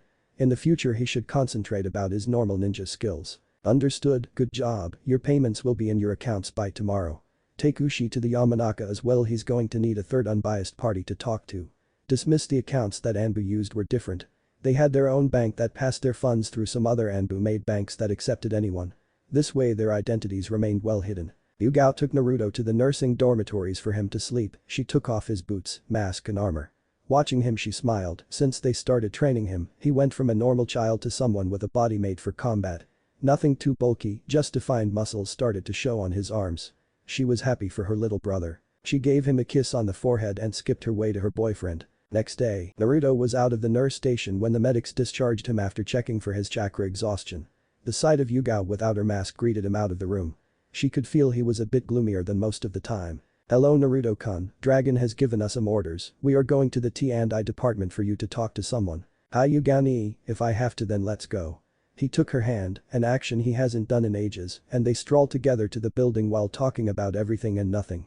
When they arrived, they didn't go to the torture section, but what was written on the door was Anbu Psych. It was a place for the Anbu to get their mental health in check. They were professionals, but they still remained humans. Sometimes they needed to see someone to talk to. This was the place. It had only the department's heads such as Yamanaka Inoichi and Ibiki Marino. He may have been a sadist, but this made him particularly knowledgeable in how to help the victims as well. Naruto was destined to meet the Yamanka. He was the guy that served as the psychiatrist, while Ibiki was more of a psychologist. Entering the room, he has seen a platinum blonde man around his late 30s. He had a kind smile looking at his next patient. "Good morning Naruto-kun, in here you aren't exactly an Anbu, you are my patient. That's why we will be on the name basis. Do you want Yugao to stay with you or do you prefer her to wait for the conclusion?" "I prefer to be alone for this. No offense Yugao-ni, but with you here I won't be as comfortable as with a stranger that won't judge." She understood that very well. Close people tended to either try to help with soothing words or would judge you even if in the slightest. He needed someone that would just listen or give genuine professional advice. "I will wait outside, don't worry Naruto-kun," said Yugao quitting the room. "Do you want to start Naruto-kun? Or would you prefer for me to ask questions?" Inoichi asked. "I want to start before the feelings of yesterday start to fade. You see I was in the class with one of your clan members Ino. While she is learning how to throw shuriken in the academy, I was already killing people. I knew what it entailed thinking I was ready. And I was until I have seen the massacre that I did yesterday. I have killed around 80 men in a time span of 30 seconds. And it was only the first time, I will do these missions often now. I know that I was always supposed to be a weapon for this village, it scares me that I will grow so accustomed to this that I will lose my humanity and become the monster the villagers always wanted me to be." Inoichi was listening intently noting everything on a piece of paper. He could see the emotional turmoil in Naruto's eyes. It was true that he became one of the youngest demolishers in Anbu, and considering his upbringing, it wasn't the perfect place for him to be. But he was the ultimate weapon to be for the village, he knew it himself. It was too early for that, but they didn't have any other option. Putting him inside a normal cell would only serve as a balance breaker. "Listen Naruto-kun, we all think we are ready to kill when we quit the training, every time it backfires on us. Most of the veterans have mental problems that they cope by having strange quirks. You will understand in the future if you meet some of them. You killing these people was the only option we had. You protected the new generation this way. We never grow accustomed to the killing. It becomes a part of us that makes us protect our companions from the fate that we give to others. The Anbu Creed is a testament we fight to win. We fight from the shadows to protect those that can't protect themselves. Remember that you aren't killing people, you are saving those that would end up hurt. Naruto widened his eyes hearing those words. He never understood what they actually meant. In his juvenile mind, the Anbu killed, deceived and stole for the village. The real fact was that they protected everyone by doing it. Thank you, Inoichi-san. I think you just gave me a new understanding of what am I doing. Can I come see you Ibiki-san in case I need to talk to anyone? Of course, Naruto-kun. Now let's call Yugao back inside to give her a debrief. He opened the door and asked Yugao to come in. Now I explained to Naruto some things. Please make sure he gets some rest from the missions. I showed him the meaning of your own creed to make sure that he knows why he is sent on those missions. I would advise to bring him to me around once a month, we don't want another Itachi. He spoke with a sad face remembering the night when the boy killed all of his clan. Understood Inoichi, I will see to that. I think Dragon will give him at least 2 weeks of leeway. But that they quit the office going to the HQ to get their civilian clothes. And finally go home for Naruto who hasn't been there in almost 6 months. That was the rule for new recruits during their training. You stayed at the designed dormitories and slept with the others. Naruto had a bad feeling about it, knowing that probably his apartment would be destroyed like always. He was right, the door was destroyed, the windows broken and the inside empty with a homeless being inside. Sighing he went away, no need to get there anymore, he would sleep at the HQ. Yugao didn't have anything of that. She gathered Kurenai and Anko, and the 4 of them went to Naruto's favorite restaurant Ichiraku Ramen. After the small chit-chat with the chef and his daughter, his ex-senseis started talking. So how is your new life, Naruto-kun? Asked Kurenai sipping the broth. Bruh, I had my first mission yesterday. It only showed me how different the world outside was and how much I wasn't prepared for that. Other than that, someone destroyed my apartment. I will need to sleep at the HQ for the moment. He said with a carefree voice as if he was talking about the weather. I would take him in, but Hayate and I just bought the house and we're still moving, so there isn't much space with all the cartons, said Yugao. Kurenai couldn't take him in as well, she was living in a small apartment and there wasn't any place for an extra bed. Anko thought about it for a second. I could take him in. I don't have enough space for the second bed, but my couch can deploy to make an emergency bed. Are you sure, Anko-ni? I don't want to be a bother. Especially since I could go on missions in the night. Don't worry, this happens to all of us. Let's just call it a payback for the seal. Thank you, Ni-chan. I will pitch to the rent though. They finished their bowls or 4 for Naruto and went their ways to their respective houses. Time skipped 2 weeks. 2 weeks have passed since that day. Dragon truly gave him this time off duty. Naruto used this time to train himself. He wasn't able to reach anything other Chunin right now, his age blocked him for the moment, but he polished everything he could in the time until one of the mind gates opened, transferring him the knowledge of one jutsu, the Rasengan. His father had much faith in him to give it so soon to him. It was a great addition for his arsenal, he needed this kind of short-range firepower. While mastering it over the course of 2 weeks, he made progress with a side project of his, the Yang laser. He found a way to concentrate the Yang into a thin beam that had power to punch 4 centimeters wide holes straight through rocks. He found out the hard way that he couldn't do the same with the Yin. It didn't have the force to stay coalesced for a long time, resulting in a blast of Yin that covered everything in it, burning it like napalm. He was thankful that he coated himself in Yang before the Yin hit him. The day he was called back by Dragon for a new mission. He grabbed his gear and put his mask on. Anko was still sleeping, so he left a note on her nightstand that he was gone. He shunshed into the office where Dragon has thrown a scroll at him. You are to go to the border with the grass country. Some agents are already there. You will transfer these orders to them and help the apprehend or kill the Nukanins that will try to cross the borders. Dismissed. Run fast. Naruto didn't wait for Dragon to take another breath. He was already running through one of the tunnels under the village that would let him go straight to the mission point. Exiting the tunnel, he took out the bingo book reading the files of the Nukanins. Mizukage, 27 years old Chunin. Nothing special, kill on sight because of his uselessness. Next, Amai Dakumi, another Chunin who felt he wasn't appreciated enough, still nothing special. Some eternal genins, oh they are the 3 bastards that tried to rape Anko-ni, now is my chance for revenge. Anko will get them straight into her hands. He ran for the next few hours until he spotted one of the Anbu. Ushi, you are finally here. What are the orders? Ha! Everything is written in this scroll. Tora Taichu. After reading the scroll, Tora showed Naruto the way to the camp. There was a map where X were the possible traversing points for the nins. He ordered Naruto to make some clones to take watch there. Tora Taichu, I have a request. Let me capture the eternal genins. They will be a gift for someone. As long as it doesn't compromise the mission, you are free to do it. Thank you, sir. Night has fallen and one of the clones just popped, signaling Naruto the location of the runners. Signaling to his commandant, they all went out. First appeared to be Mizuki. Naruto never liked the bastard in school. Now he knew why. The other agents wanted to jump in, but Naruto showed the sign to halt. He extended his finger and created a vortex of yang around it. The principle was easy, the science defined that there was chakra in the air around them, and it was considered a fluid. By making the yang spin, it created a fast-moving chakra with lower pressure. The Venturi effect applied to it, making the beam concentrated. He shot his yang laser straight at Mizuki's heart. The effect most instantaneous, the blunt force of the impact, instead of evaporating the flesh, punched a hole in it, making a huge part of his heart fly out. He was dead. The agents ran straight to Amai Takumi, killing him in an instant. They frowned under their masks when they heard a sizzling sound under his vest. The bastard would try to injure them even in death. They ran away as fast as they could, but Shika equals deer was hit with a shrapnel of wood that went through his leg. Naruto wanted to go straight to the other 3 targets. He was stopped by the explosion and the feeling that Shika was badly hurt. He created a clone to follow the genins, who ran back into the forest and rushed to his ally. Everybody get away from him, I will heal him. Don't worry, in a few seconds you will be in perfect shape. Taichu, the other targets are followed by my clone. He put a lingering flame of yang on his finger. Shika was scared, seeing what it has done before. To his astonishment, he didn't feel any pain as the flame urged the wound to close. With a short thank you, he stood up. Naruto ran back to the first mission. Who would have thought that a kid could be a demolisher and a medic at the same time? Murmured Shika, and everybody around nodded. They went back to the corpses of the victims to dispose of them. Naruto joined his clone and quietly took out his wakizashi. Pumped yang into his legs and ran straight at the cowering eternal genins. They couldn't react when the same golden flash appeared between them. Naruto used the Hien no Jutsu at the last moment of the swing to extend his range, cutting all of their Achilles tendons, making them fall. He took the prison scrolls given to him by his squad and sealed them inside. The mission was done, the squad could head back home without any casualties, thanks to Naruto.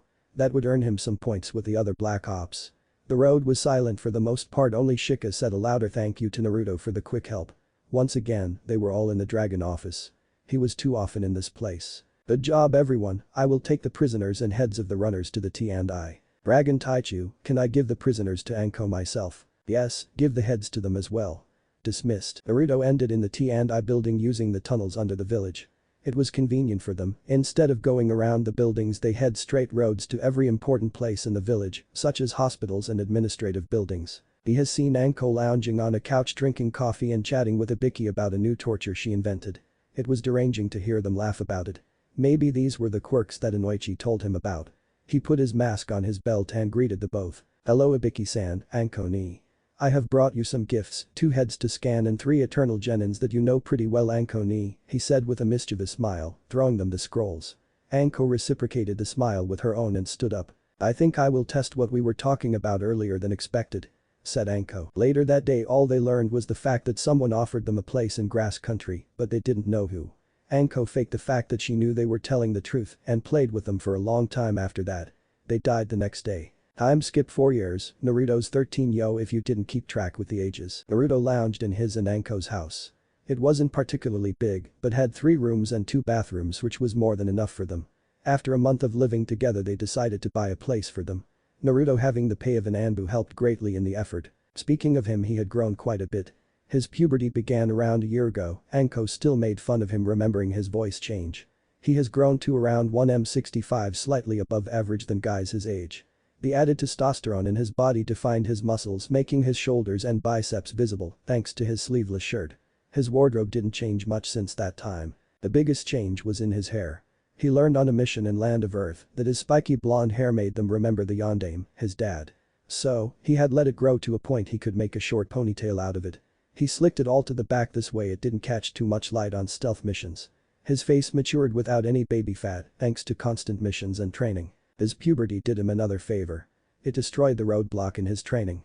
His body started to adapt to the skills he needed to learn, opening new mind gates containing advanced moves of his Tai and Kenjutsu, as well as some jutsus, making him able to rival early jounins if he pushed it. He should be around the same level or a bit stronger than Itachi at his age. He could say his life was good at the moment. He didn't have much social life apart from Anko, Kurenai and Yugao. He was quite protective of all of them, showing it when he scared Asuma using his kyuubified eyes if he did something to make Kurenai cry. The same happened to Hade. His career in Anbu evolved when he did the toughest demolition mission in all of his time. It was a way to help the now appointed 5th Mizukage, Mei Terumi, to liberate her people.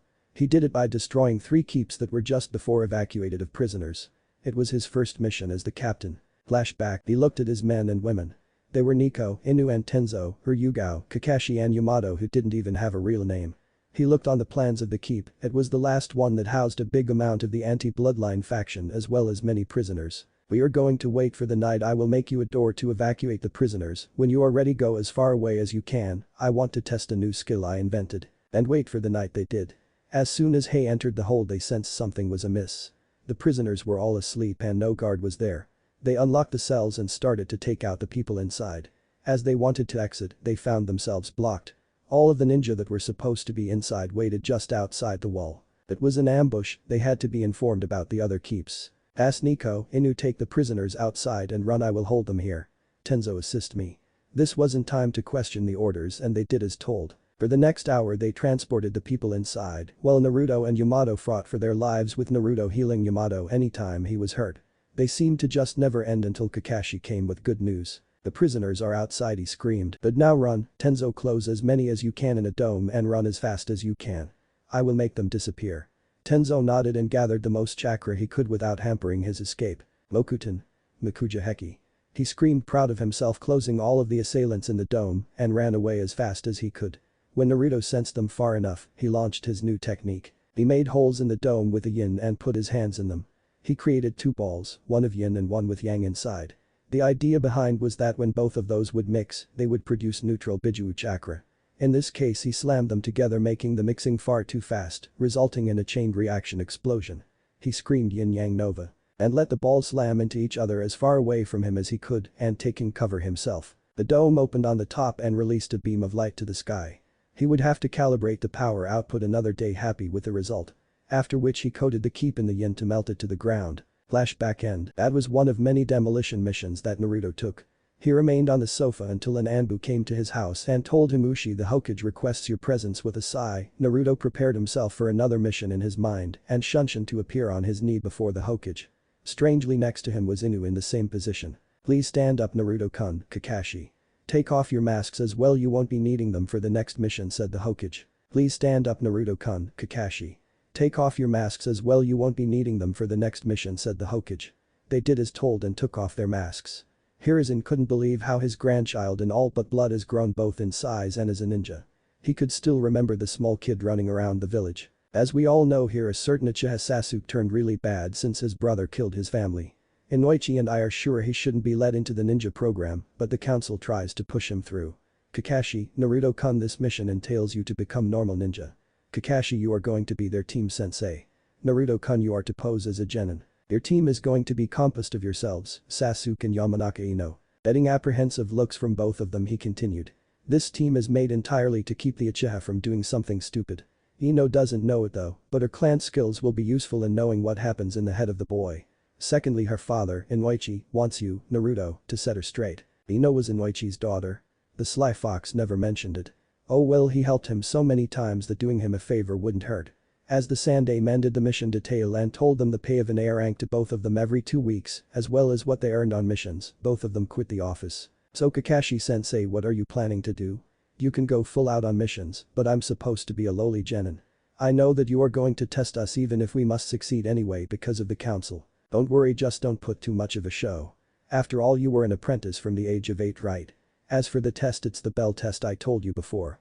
If they don't cooperate, I will give them to you to make it seem like at least you want to work together.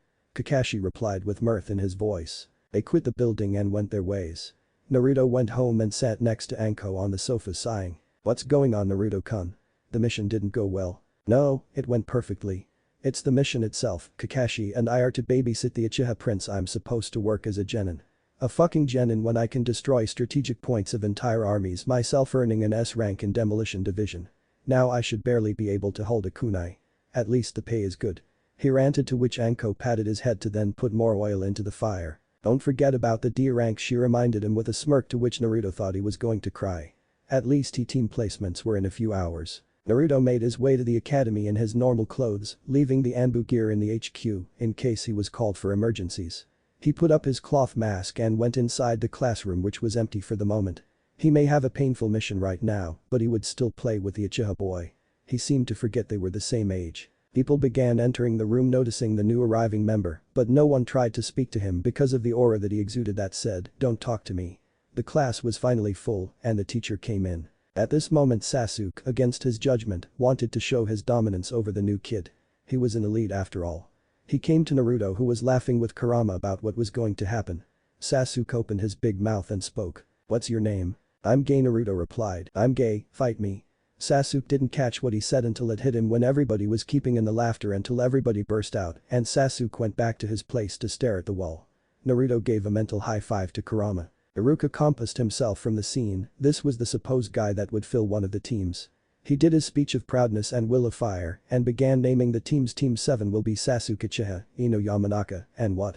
Uzumaki Naruto. At this moment Naruto took off his mask showing his whisker marks and gave Iruka a friendly wave. "Long time no see, sensei. Yeah, since you guys missed a member for the teams I was recalled from my apprenticeship." Ino was ecstatic, 2 good-looking guys on her team. She needed to know more about Naruto at this moment. She would question him later though. Iruka continued a bit baffled. "Your sensei will be Hada Kakashi. Next, teammate will be Hinata Hyuga, Kiba Inuzuka and Shino Aburam with Kurenai Yuhi as your teacher. Team 9 still exists.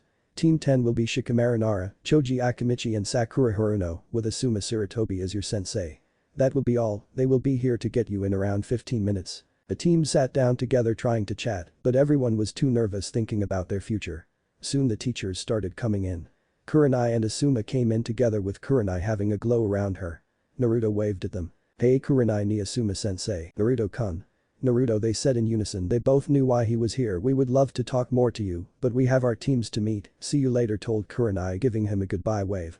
Before she could leave, Ino asked Naruto how he knew them. Kurenai wanted to see what Naruto would tell about her. "Kurenai ni was my sensei before I was forced to be in the team," he answered. Sasuke wanted to put Naruto down for his earlier stunt and said, "I bet she's as weak as you are," out loud. Asuma wanted to put the kid down, but Naruto beat him to it. He strolled down the aisle until he was in front of Sasuke and then bitch slapped him across the face. "That's your first education lesson. Do not speak down to your superiors," he calmly said and went to Kurenai and Asuma to apologize about his teammate. When they left, he went back to his seat.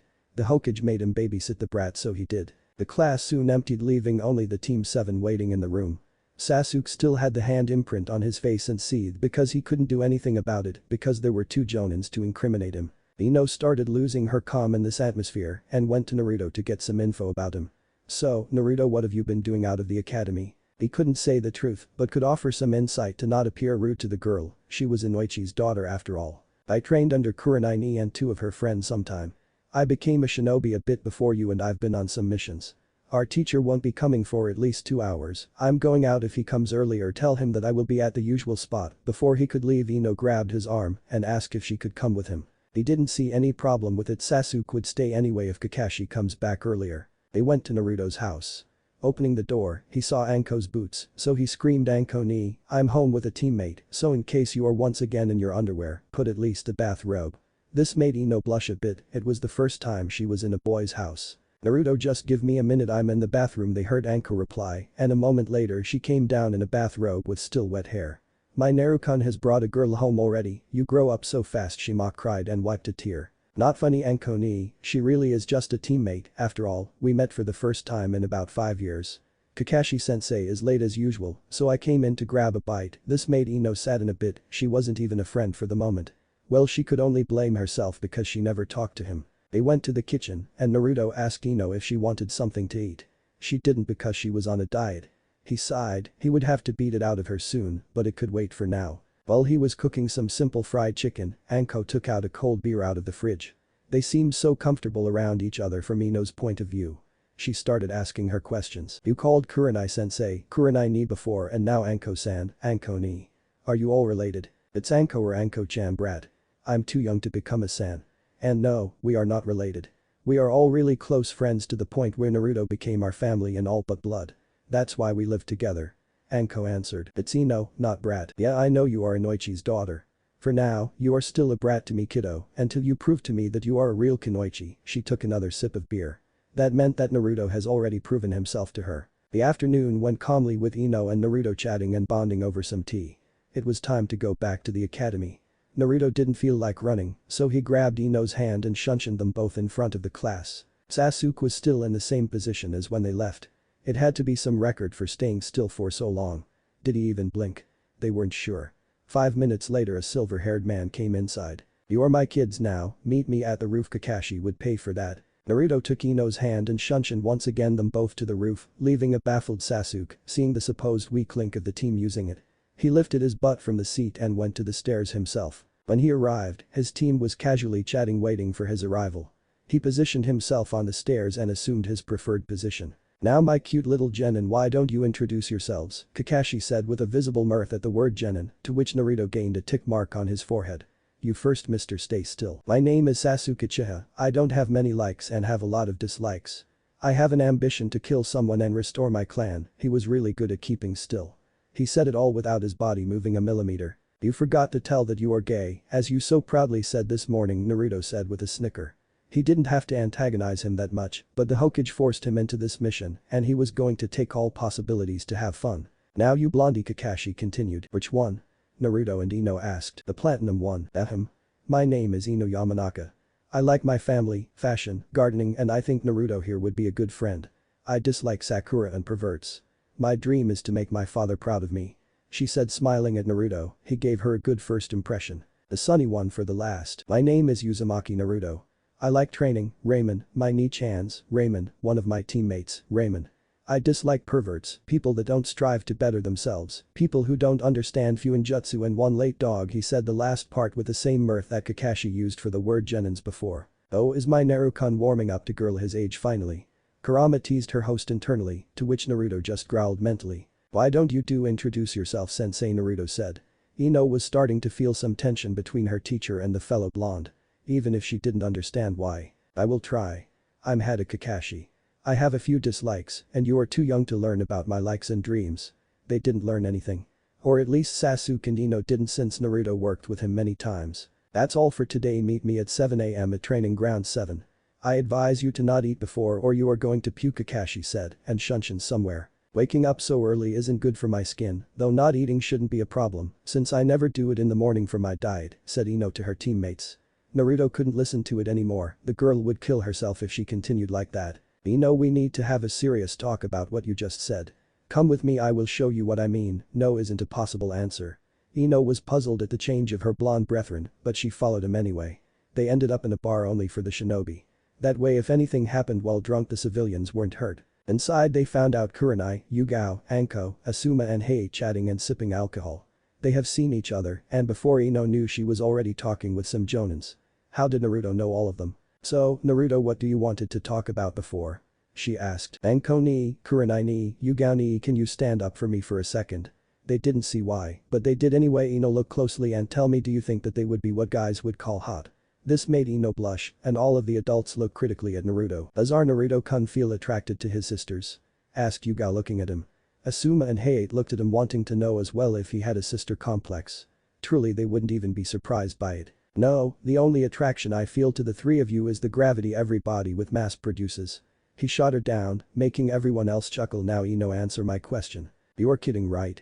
They are gorgeous, I want to look like them." "Ni-chans, how much do you eat daily?" "At least 7,000 calories, 10,000 if on a mission day." "Around 9,000. "Around 9,000 as well." Ino eyes widen listening at these numbers. These were the numbers a bodybuilder wouldn't even eat, yet these three sexy looking ladies ate that. "You see, Ino, our chakra production and training make us burn calories at a very high rate.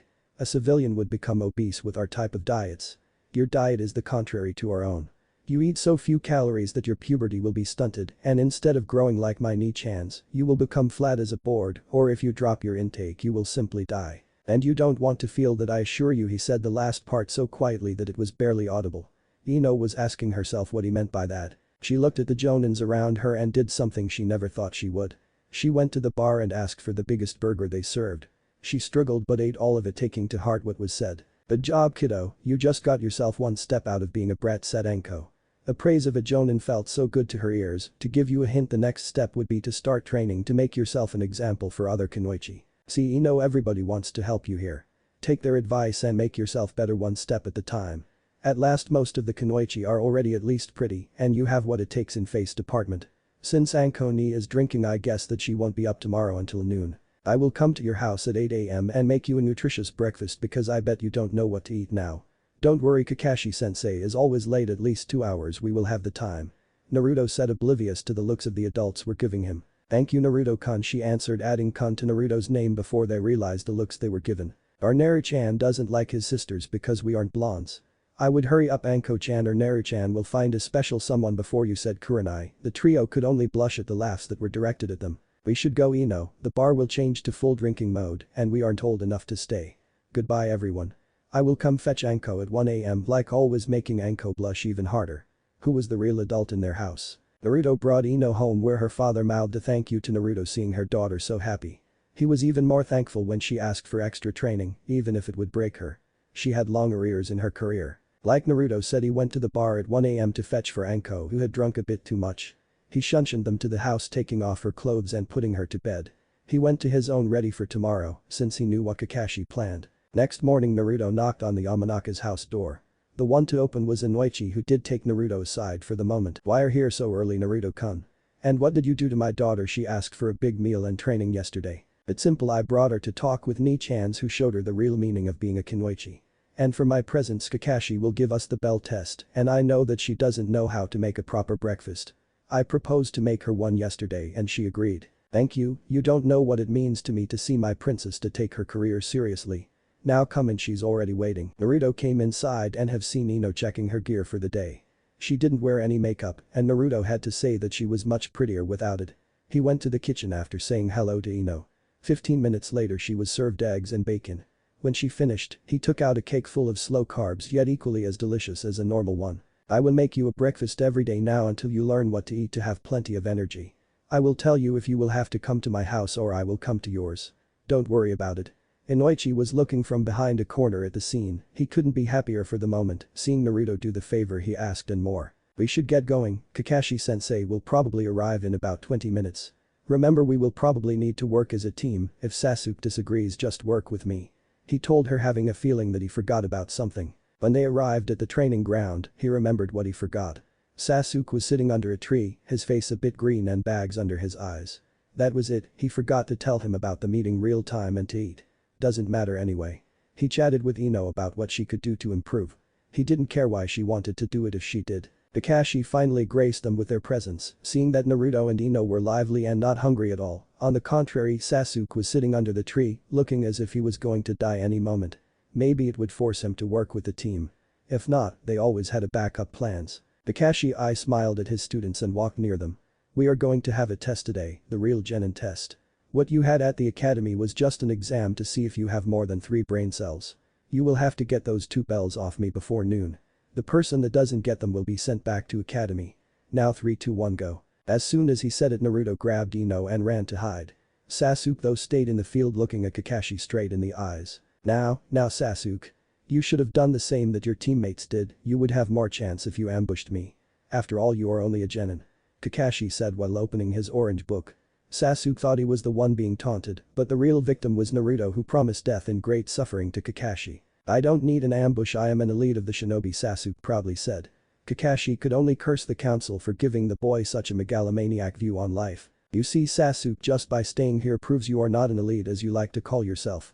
A real elite would look for any opening like Naruto did when he ran before I said go and brought his teammate, doubling their chances of survival. Sasuke seethed at being put down and rushed to Kakashi at an impressive for a genin speed. But compared to his brother or the powerhouse he had on the team, it was nothing. He just had to keep his eye off the book to not take a single hit. Meanwhile, Naruto and Ino observed the situation. Naruto was cursing Kakashi in his mind and Kurama was having a giggling fit at his expense. This idiot is going to kill us all. Wait, no, if it plays right, we can salvage this situation. Ino, will you work with me? If I get a bell, I will give it to you and go back to apprenticeship.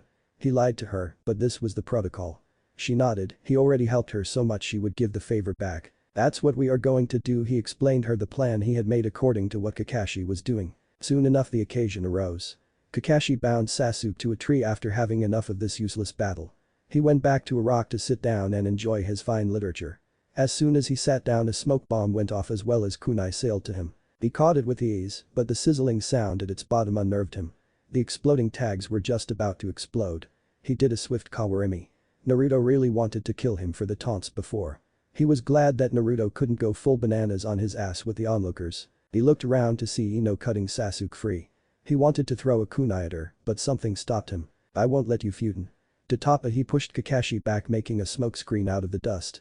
He jumped straight in with 2 kunes. "Kakashi, we have a problem. If Sasuke agrees to our plan, I feel he's going to try to incinerate us both with his Kaiten jutsu.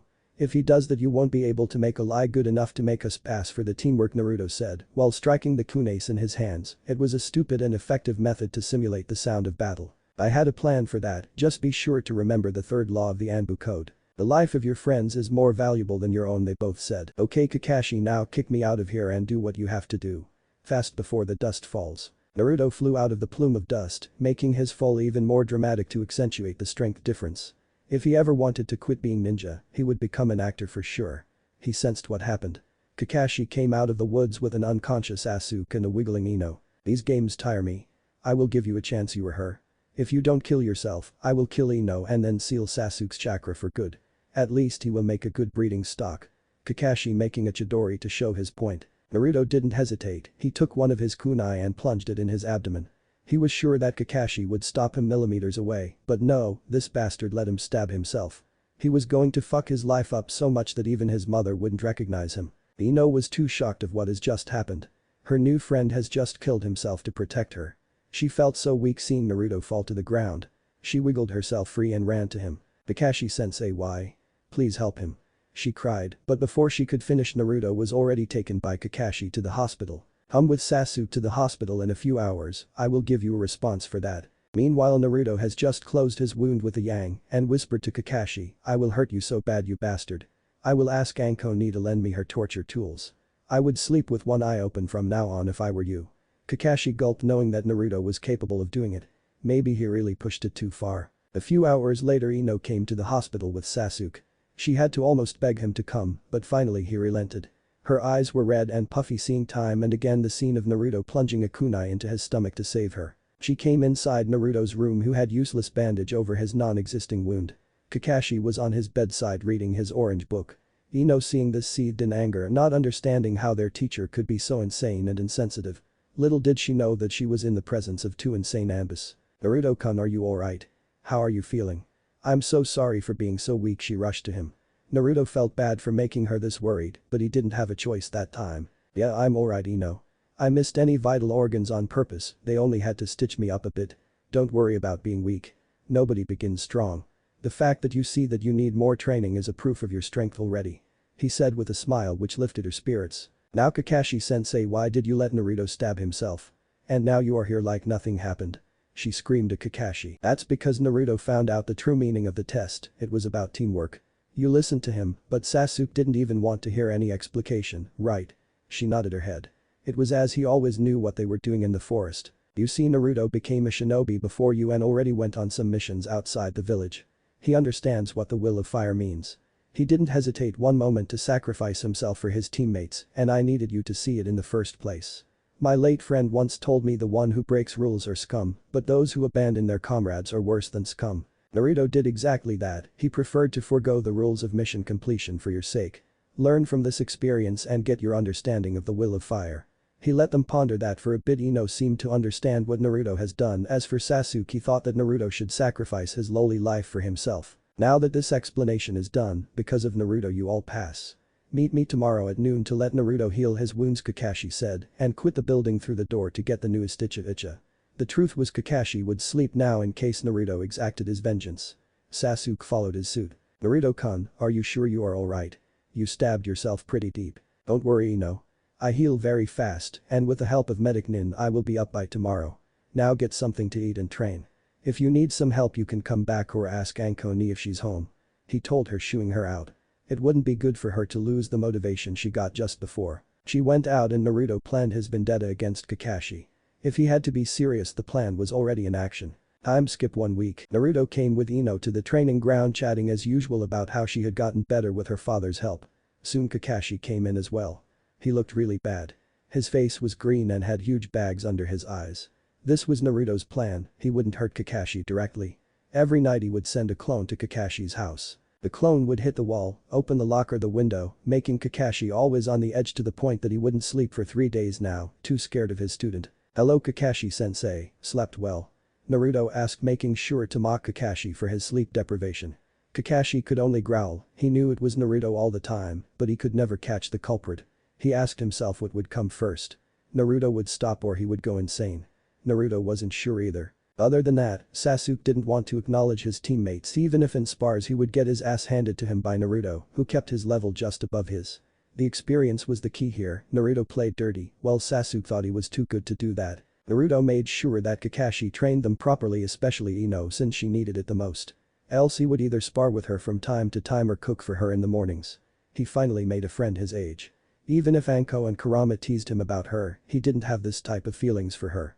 His sisters only made bets for the amount of time he would need to develop them. They began their training in the morning with some simple chakra control and light spars, then there was the power and cardio. Ino was thankful to Naruto for making her eat right, or he would be dead by now. Checking herself out, he was right, she didn't get fat or even bulky. Just her bones weren't sticking out like before. The training ended and their missions would begin. They all hated the D ranks, but at least it gave them some pocket cash for just a few hours of labor. Right now, they were picking out weeds from a field when suddenly Naruto found a hatch.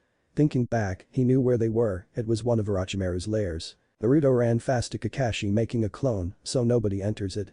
Why has Hokage still not cleared all of them in case a civilian went inside?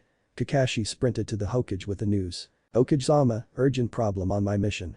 Hiruzen would make a joke out of it, but seeing the serious eye of Kakashi he restrained himself. "What is it Kakashi?" "Check the map of the Orochimaru's labs and our mission position."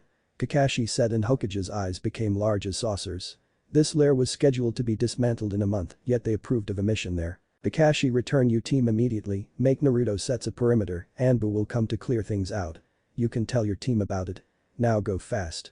Kakashi shunshined to his team as fast as he could. "Everyone gather here, Naruto make a perimeter around the hatch with the clones. Now everybody listen and don't repeat anything to anybody. The place we are in is one of the greatest trader's lab, Orochimaru's lab. He did unspeakable experiments down there to obtain great power. I'm telling you about it because the Hokage thinks you need to understand the dark side of the shinobi world," Kakashi said. Ino was shocked. If even Kakashi-sensei didn't want to go down there, it had to be something horrible.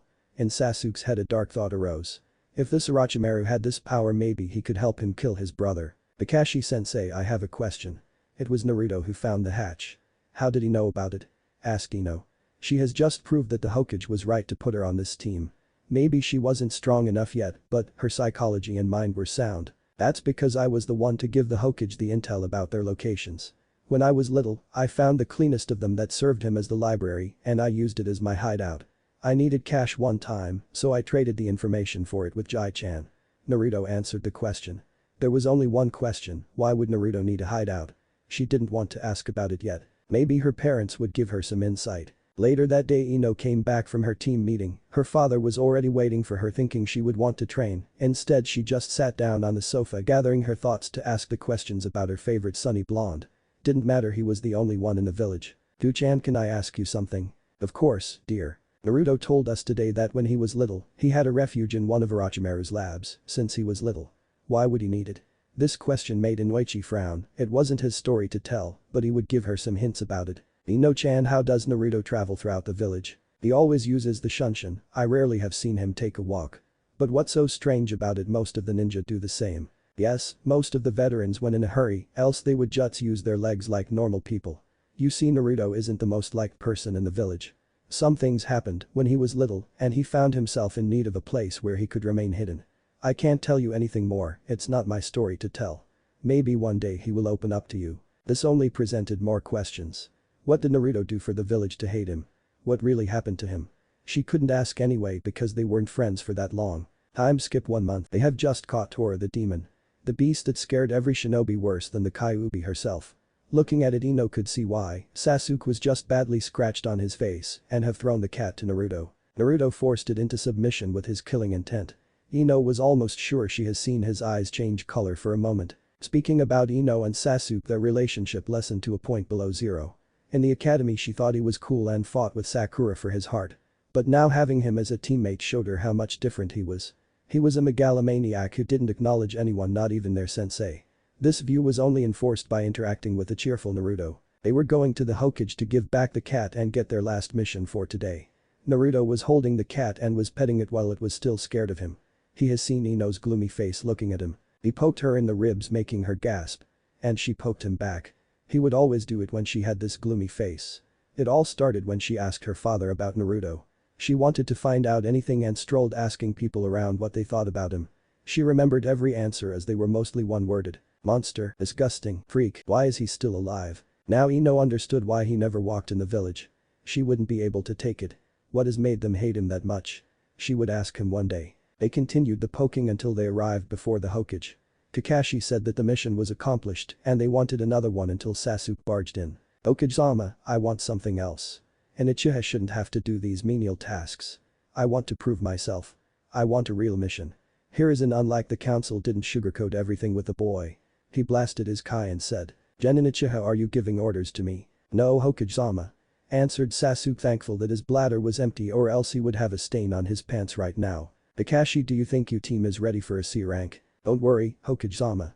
I think they are ready and we can handle it," he said, showing Naruto with his eye. Hiruzen understood what he meant by that. Having two Anbu captains on the team would make sure that the others lived. "Bring Tazuna in." Inside came an old man reeking of booze and pure stink. "I ask you for ninjas, not some kids and a one-eyed scarecrow. Especially this one who looks as if he's going to piss himself." Sasuke gained a tick mark. Kakashi and Naruto just sighed at the man as Ino glared at him. Ma. The kids here are plenty strong for a C rank.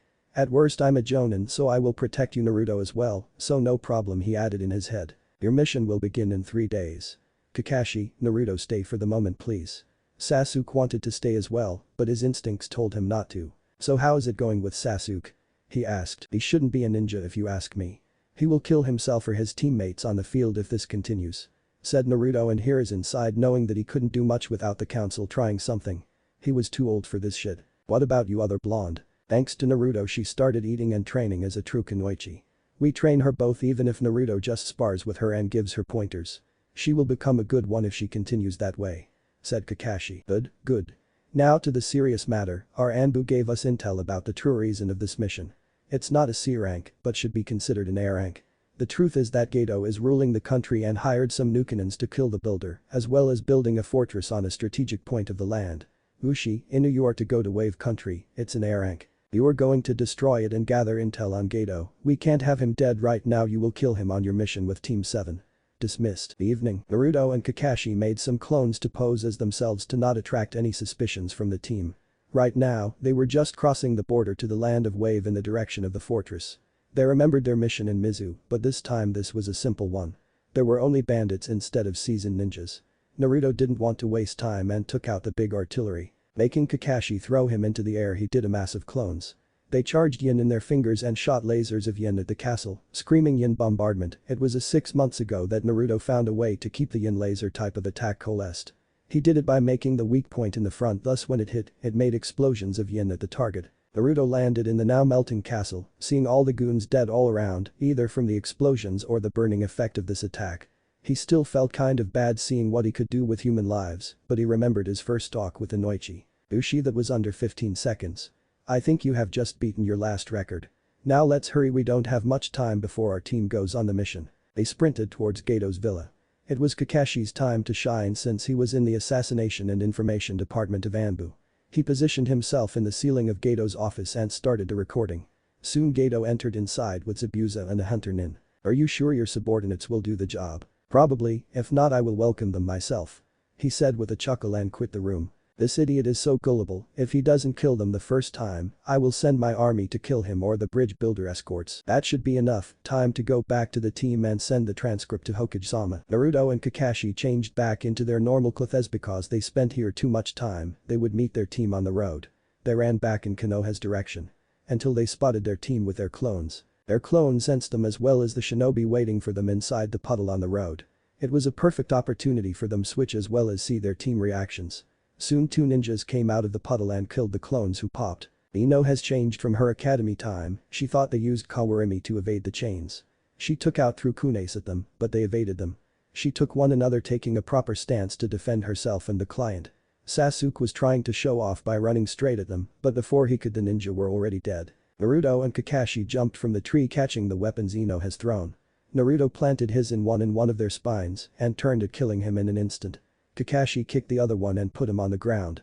Next, he took the kunai and pinned his hands to the ground with it. Good job Ino, you realized we used Kawarimi and didn't hesitate to attack while still defending the client. You Sasuke should have done the same, you didn't know what they could do. Remember, the patient ninja is the living ninja. Kakashi lied, to which Ino smiled and Sasuke replied with a huff. How was he supposed to prove himself to be an elite? Now let's ask our prisoner a few questions. Why are you targeting our group? You know fully well that we can do it the hard or the soft way. Your choice. Mizu looked at his dead brother and gulped. The kid killed him without a moment of thinking, he would probably share the same fate. At least he could do it without any pain. We were hired by Gato to kill the bridge builder. He's a thorn in his side and wants to eliminate him. Please grant me a swift death. Mizu said. Kakashi already knew that from before, but he needed a way to expose Tazuna before it could kill his team. He complied with the request, shoving a Chidori in his chest. Ino was shocked seeing that, but steeled her nerves. Naruto told her many times how the outside world worked. Now Tazuna, care to tell us why you only asked for a C rank? Kakashi asked, with Tazuna presenting him the situation of the country and how poor they were. Kakashi was sure they could follow the mission, at worst Naruto would have to show his real powers. You know, you could have talked with the Hokage about the situation. It's on the back of the form you were supposed to deliver that in this type of circumstances you can ask for delayed or some other form of payment. Said Naruto. Naruto, who would you take as a backup in this case if you could take anyone in the village? Naruto thought for a second and replied. Seeing that they were the demon brothers working with Zabuza, our safest bet would be Yugani, but she's on a mission. From the Genin teams I would say Asuma Sensei and Team 10. They offer a good firepower with Choji and tactic mind with Shikamaru, and of course a close quarters fighter in Asuma Sensei. He said, forgetting completely about Sakura. Well, she could be a meat shield. Team 10 it is then. Naruto, make a clone to inform the Hokage. Let's continue for now. Naruto made a clone that sprinted.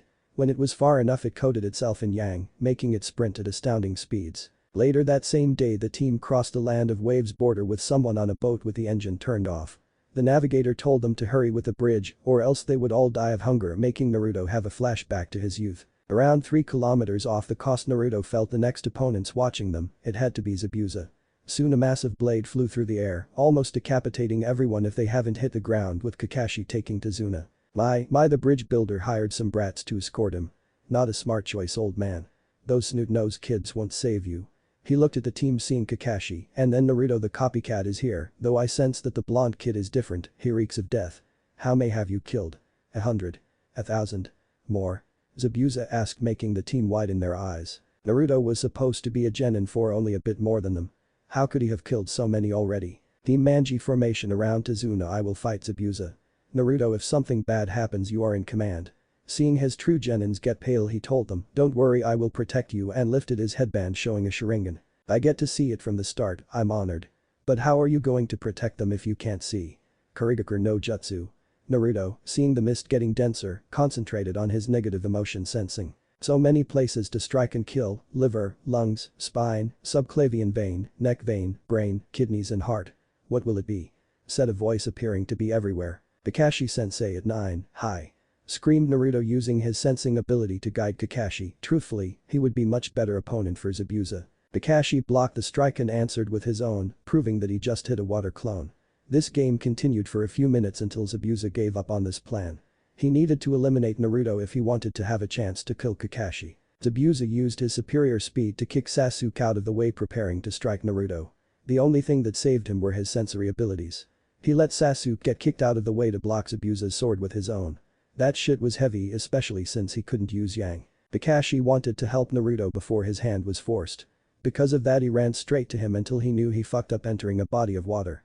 The real Zabuza was waiting for this moment of hesitation and closed Kakashi and Suro no Jutsu. Naruto killed the offending clone and used Futon to Toppa to disperse the mist. Seeing Kakashi closed in the ball of water he thought it was too late. He would have to show off his true skills if a miracle didn't happen in the next few seconds. It happened when 2 kunes flew through the air in the direction of Zabuza. The backup was here, Asuma, Choji and Shikamaru were here. Sakura came in 10 seconds later, completely winded. Guys, wait for me. She screamed. Naruto managed to make a plan on his feet considering the new arrivals. Asuma-sensei, I will need your help. I have a plan to liberate Kakashi-sensei, but I need your team to help me. Asuma nodded, believing in Naruto's quick thinking. Shikamaru, Choji, Ino, eliminate the clones blocking the path. Asuma-sensei, assist me. They all nodded and did their part. Shikamaru bound them with Kajime no Jutsu, then Choji charged in with his Nikkiden Sensha. At last Ino threw kunoichi at the clones at the perfect moment to force them to block them, not giving them time to block Choji. Naruto was really happy about the progress of his fellow blonde. They cleared the path, and Naruto and Asuma ran behind Choji with their weapons drawn. Every step Naruto used a small amount of yang to make explosions under his feet, gaining more and more speed at last. He used a bigger amount to jump over Choji straight at Zabuza. He used an overhead slash that Zabuza blocked. This gave an opening for Asuma to slash Zabuza's side, who had to cancel the jutsu in pain. Naruto landed on the water, sprinting even faster, showing some of his skills. He wanted to finish Zabuza, but he was down by Senbon's just before his slash. The hunter nin from before came next to Zabuza. "Thank you for helping me catch him, Konoha's ninja. I will take the body to dispose of it," he said and shunshined. Naruto took Kakashi on his back, who had a chakra exhaustion from his overuse of Sharingan, and went back to the group. "Thanks guys, without you we would have been dead," he said. Asuma knew it wasn't true, but he couldn't say it. He has seen that Sasuke was just getting up from the kicks Zabuza gave him before. Sakura sprinted to him. "Wow Sasuke, you were so cool freeing your sensei from that ninja," she screamed. He didn't understand, but it didn't stop him from accepting the praise. Everyone else was looking at her with strange looks. Is she hallucinating from exhaustion? Did you make her run too fast? He didn't do anything in the fight, asked Ino. A few seconds later Sakura collapsed on the ground. Yes, she was probably hallucinating, answered everyone else. "Azuna, how far away to your house? We have one down sensei and a ballast to put in bed," asked Asuma, making everyone snicker knowing who the dead weight was. "It's about 20 kilometers, we should be there in a few hours. We don't have enough time." Naruto, make a clone to carry Tazuna. Sasuke, take Sakura. We are going to run. Sasuke wanted to protest but remembered what happened the last time he spoke down to his superior in rank. 20 minutes later they were at a small house. Tazuna got off Naruto, still shaking from the rollercoaster of his life, and knocked on the door. A woman around 30 years old opened the door holding a knife in case. "Dusan, you are back safe. Are those the ninjas who protected you?" "Yes, you should have seen it, how the blonde and his sensei worked together." After that he took control of the situation. "Most of these kids are hella strong," he said, looking at everybody without Sasuke and Sakura. Next, he did some swooshing blade sounds reminiscing the battle, making everybody sweat drop at the childishness of the old man. "Now, we need a bed, the gray-haired one needs some rest as well as the other one. Thank you everyone, now please come in, come in." She rushed them inside. "Thank you everyone, now please come in, come in." She rushed them inside. "Miss?" asked Asuma. "Tsunami," she answered cheerfully. "Tsunami-san, where can we put those two? And why were you holding a knife when we came here?" "You can put them upstairs, there are beds there." Naruto went to set Kakashi there, and Sasuke didn't have enough patience, so he just dropped unceremoniously his baggage on the floor. "As for the knife, you see, since Gato occupied the land he would send his thugs to extort us and kidnap the women and children. It was for protection just in case." "I see," Asuma said, trying to light a cigarette. Before he knew, it was already cut and on the floor. "If you want to smoke, please go outside," Tsunami said. Meanwhile Naruto has just put Kakashi in bed. "Kakashi, Zabuza will come back." I couldn't react with everyone watching, but that was the hunter nin you saw before. "Tough luck, call Asuma, we have to talk about it." Naruto did as told and brought Asuma to the room. "Asuma, you know who we are. Before this mission we were sent here to get some intel on Gato. Zabuza isn't dead, the hunter nin was his accomplice. We need to find a way to prepare for his comeback. We should train the teams before he comes back." "I will stop you here, Asuma. We may have a way to evade all of the fighting against him. We have the recording of Gato saying that he won't pay Zabuza. We may talk him out of it. Train the genins though, he plans on sending his army against us. If it was only us it would be easy with Naruto, but since the others are here, he can at most use 10% of his abilities before it would raise suspicion," said Kakashi, and Naruto nodded true to it. "Naruto, are you going to talk to Zabuza since you had your clone follow them?" asked Asuma. "So, he has seen that in all this chaos. He wasn't a Jonin and one of the fire guardians for nothing." "Yes, I will leave right now, just let me change into my Anbu gear." Naruto did a clone and started changing. When he was ready, he shunshined away. "It always amazes me how this kid can go from the cheerful Genin to Anbu in seconds," commented Kakashi. Naruto has just entered the cave where Zabuza and the hunter nin lived. Gato just left with a broken arm. He dropped to the ground and pushed the door. The hunter nin wanted to attack him, but Naruto blocked the fist. "Calm down please, I'm here to talk to you, master." Naruto turned to see Zabuza, "But I think you should see that first." Naruto showed him the recording from the room with Gato wanting to double-cross him. "What do you want me to do?" "Simple, go back to Kiri since they finally ended the rebellion and a new Mizukage was appointed." "I can't, I'm still a missing nin, they will kill me on sight." Zabuza screamed. I don't think they will, for a price I can cash in a favor with a Mizukage to let you come back safely. And what such an Anbu brat would have done with a Mizukage to earn a favor? I don't know, you tell me. Naruto said, igniting yang in his body, making golden flames appear here and there. Zabuza couldn't believe who was before him. He knew that he has seen this mask somewhere, but now he knew where. You're the golden demon. The juvenile Anbu who destroyed holds as if it was nothing with almost no help, thus making the rebels win. What this favor would cost me now. Simple, don't attack us and help us repel Gato's army. Naruto said, taking off his mask. Zabuza was shocked. He knew the kid before was holding back, but this was some outer space shit. You're that brat from before. What? How? Why? The demon of the mist almost stuttered, seeing the whiskered face. Kakashi and I have to pose as normal shinobi to babysit the Uchiha on our team because he's mentally unstable. That's why. Then you don't need me to repel that army, you could destroy it in seconds. Because there are kids here, I am a genin now, I can use at most 10% of my skills without causing suspicion and the Uchiha to go insane, seeing how far away he is from his goal. Me fighting you before was already pushing it, but in the chaos nobody checked. As to your question of how many I have killed, let's just say that what I will kill in the fight will be only a drop in the ocean. You got yourself a deal, Gaki. You will pardon me of not being able to shake your hand. Haku, do it for me please. The now named Haku came to Naruto and shook his hand. Now that you don't feel cheated, I will send the message to the Mizukage from here. Naruto has written something on a scroll and gave it to his clone, who used yang to shoot off in the distance. I will come back when the reply comes back. See ya. Naruto ran out as well. He entered through the window of Kakashi's room and exchanged with his clone. How has it gone, Naruto? Asked the down jonin. Great, we have an ally for the battle. I traded my favor with the Mizukage for it. Good job, now go back to the others, they should be eating right now. Naruto came down and, true to Kakashi's words, everybody was talking and eating barred Sakura and Sasuke. Well, Sakura did try to talk, only for Sasuke to huff and growl. Ino didn't know how she could have a crush on this guy. Naruto-san, does Kakashi-sensei like the food? We can't afford much. He said that it was lovely. Tsunami-san, now can I have my part please? Naruto dug in his meal, and it really was good. He couldn't fathom how she transformed simple cabbage and potatoes into these delights.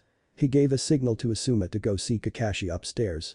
When Asuma did, Kakashi gave him all the information about the near future. They decided to train the newer generation for the fight and give them half a lie. We have bad news, everybody, so listen closely, Asuma said, carrying Kakashi on his back to put him on the couch. The Hokage decided to send some Anbu operators to scout out the mission for the future. But first, Zabuza is alive. Naruto gave us this idea when he told us about the Senbon the hunter nin used. He was probably an accomplice. Second, the Anbu found out that when Zabuza would attack once again, Gato would double-cross him, sending his over 300-men army. The good news is that the operators struck a deal with Zabuza to not fight us and help us during the raid. We don't expect you to rush into the battle, but we will train you hard for the next 2 weeks in case some thugs slip through us. He couldn't tell them that the two operators were in the room with them. The genins were scared, it would be their first battle, and it would happen at such a size. Ino was shivering a bit, so Naruto took her hand and offered her a reassuring smile. Sasuke was looking at it as a chance to prove himself. It wouldn't be as great as killing an A-rank Nukenin, but he would settle for it. Asuma, seeing the youth compose themselves, continued, Shikamaru, it will be your first time working a plan. Every day you will go to the place where the battle will happen and work every possible way to give us an advantage. That's all, eat well because we will begin the training in a few hours. Troublesome, said Shikamaru, but his brain was already going at 200 km/h, taking into account all of his comrades' known skills and gear. I don't understand why you are going to do it, you are just going to die, said a young boy who ran upstairs. Tsunami shook her head at the sight. I'm sorry about it. It's my son, Inari. He's going through a tough phase right now. Please forgive him, she said with an apologetic look. Nobody cared about what the brat said, they had a country to save. A few hours later the genins were brought to different locations. Ino, Shikamaru, Choji and Naruto went to the beach to practice water walking with Asuma, while Sasuke and Sakura went tree walking. Sasuke didn't want to learn it earlier, only wanting jutsus to get stronger. Sakura on the other side didn't have enough chakra to stay on water, so she had to build up her reserves. Ino looked at the three boys near the body of water. She didn't know why Naruto was here since she has seen him already walk on water during the fight. Shikamaru and Choji were sharing the thoughts until Shikamaru asked, Naruto, why are you with us? We have seen you already walking on water. I'm here for Asuma-sensei. He's the only jonin that I know of to have the wind chakra like myself. He's going to help me begin a project of mine. I will give you a hint, guys, take off your shirts. Second, don't think of it as tree walking, it's totally different. Instead of thinking about sticking to the surface you have to imagine walking on stilts. Troublesome Shikamaru said while taking off his top and Choji doing the same. Ino wasn't going to do it with only guys around. She was disappointed that Naruto didn't do the same. She wanted to check what he looked like under his shirt and judging by his arms he already had grown muscles. Meanwhile Naruto was talking with Asuma, you see I'm asking myself if by adding more chakra to the Hien no Jutsu, I would be able to shoot it out of the blade. I don't think it can be done by adding more chakra, you would have to force it to stay together until the point of hitting the target. I would try in your case to make a thin hole in the water and hold it as long as you can. Maybe you can find something from it. Now off you go. Naruto calmly strolled on the water until it was deep enough for him to start trying what Asuma told him. He knew it was going to be difficult, so he started slow by making the hole large and blunt at the end. Not really usable in fighting, but it was a starting point. From now on he wanted to keep it open for at least 10 seconds. 3 hours later he was at the 9th second when 2 hands caught his ankles from under the water and made him sink in. It was Ino who was fuming for not being able to stay on the water for more than 10 seconds without losing balance. She was unnerved by the sight of Naruto calmly sloth squatting on it, mocking them in the process. Naruto had a begrudging look on his face as if he was scolding a child without being angry. Seriously, Ino? I was so close to succeeding. He took his hairband off, letting his wet locks flow. Ino was looking at him a bit too closely. You look good that way, Naruto. Why don't you let your hair be free? He was really good looking with his hair loose, the water only accentuating the shine of it in the setting sunlight. I always keep them that way at home. They just get in the way while fighting, that's why I always tie them in the ponytail. He gained a naughty smirk. He took off Ino's hairband as well, making her hair go loose. You're the one to talk, Ino, you look good yourself without the ponytail. Well, you look good with both. He said, making the girl get a healthy pink color on her cheeks. Asuma smirked looking at the scene, he was so winning the bets right now. It wasn't the time for that though. Okay, you love birds, go back to training, he said, making Ino even redder and Naruto have the same color she had before. At the end Ino was looking at Naruto, who had fallen a few times into the water by making the gap too wide and sinking in. The clothes were hugging him tightly, proving her theory about his developing frame. Little did she know that Naruto was looking at her as well since she was drenched. It was one of the perks of having Anbu background that he was stealthy about it. Naruto-kun, aren't you a shy one? Shika and Choji have already lost their t-shirts long ago. You are the only guy with his clothes still wet and on him. Ino said, poking him in the ribs. Yeah, you could say that. He replied, being conscious about the scar on his torso. How many years it would take for it to disappear, at least physically. He wasn't going to lose though, so he poked her back. This game of poking went until the end of dinner when Tsunami announced the rooms. I'm sorry we don't have enough rooms for all of you since Kakashi-san is resting in his own. Don't worry about it, Tsunami-san. I will set a tent in the garden. That way I will set the watch. Said Naruto. He was already used to sleeping outside from his younger days and his Anbu career. I will take the shower first then, be polite to each other. He said in a mocking manner, imitating the adults. The night has fallen and Naruto couldn't sleep, remembering the night when he was 4. It was so long ago, yet he still had nightmares about it. He mocked himself, what kind of S-rank demolition Anbu would have nightmares? Ino couldn't sleep, remembering the face Naruto made when she teased him earlier. He was alone now, it was her chance to at least begin the conversation. She quit the room hearing Sakura talking about her Sasuke-kun in her sleep. How far has her friend fallen? Walking to the front she saw Naruto sitting on the roof. She climbed up and sat next to him. Want to talk about it? She asked after a few minutes of silence. No, he whispered.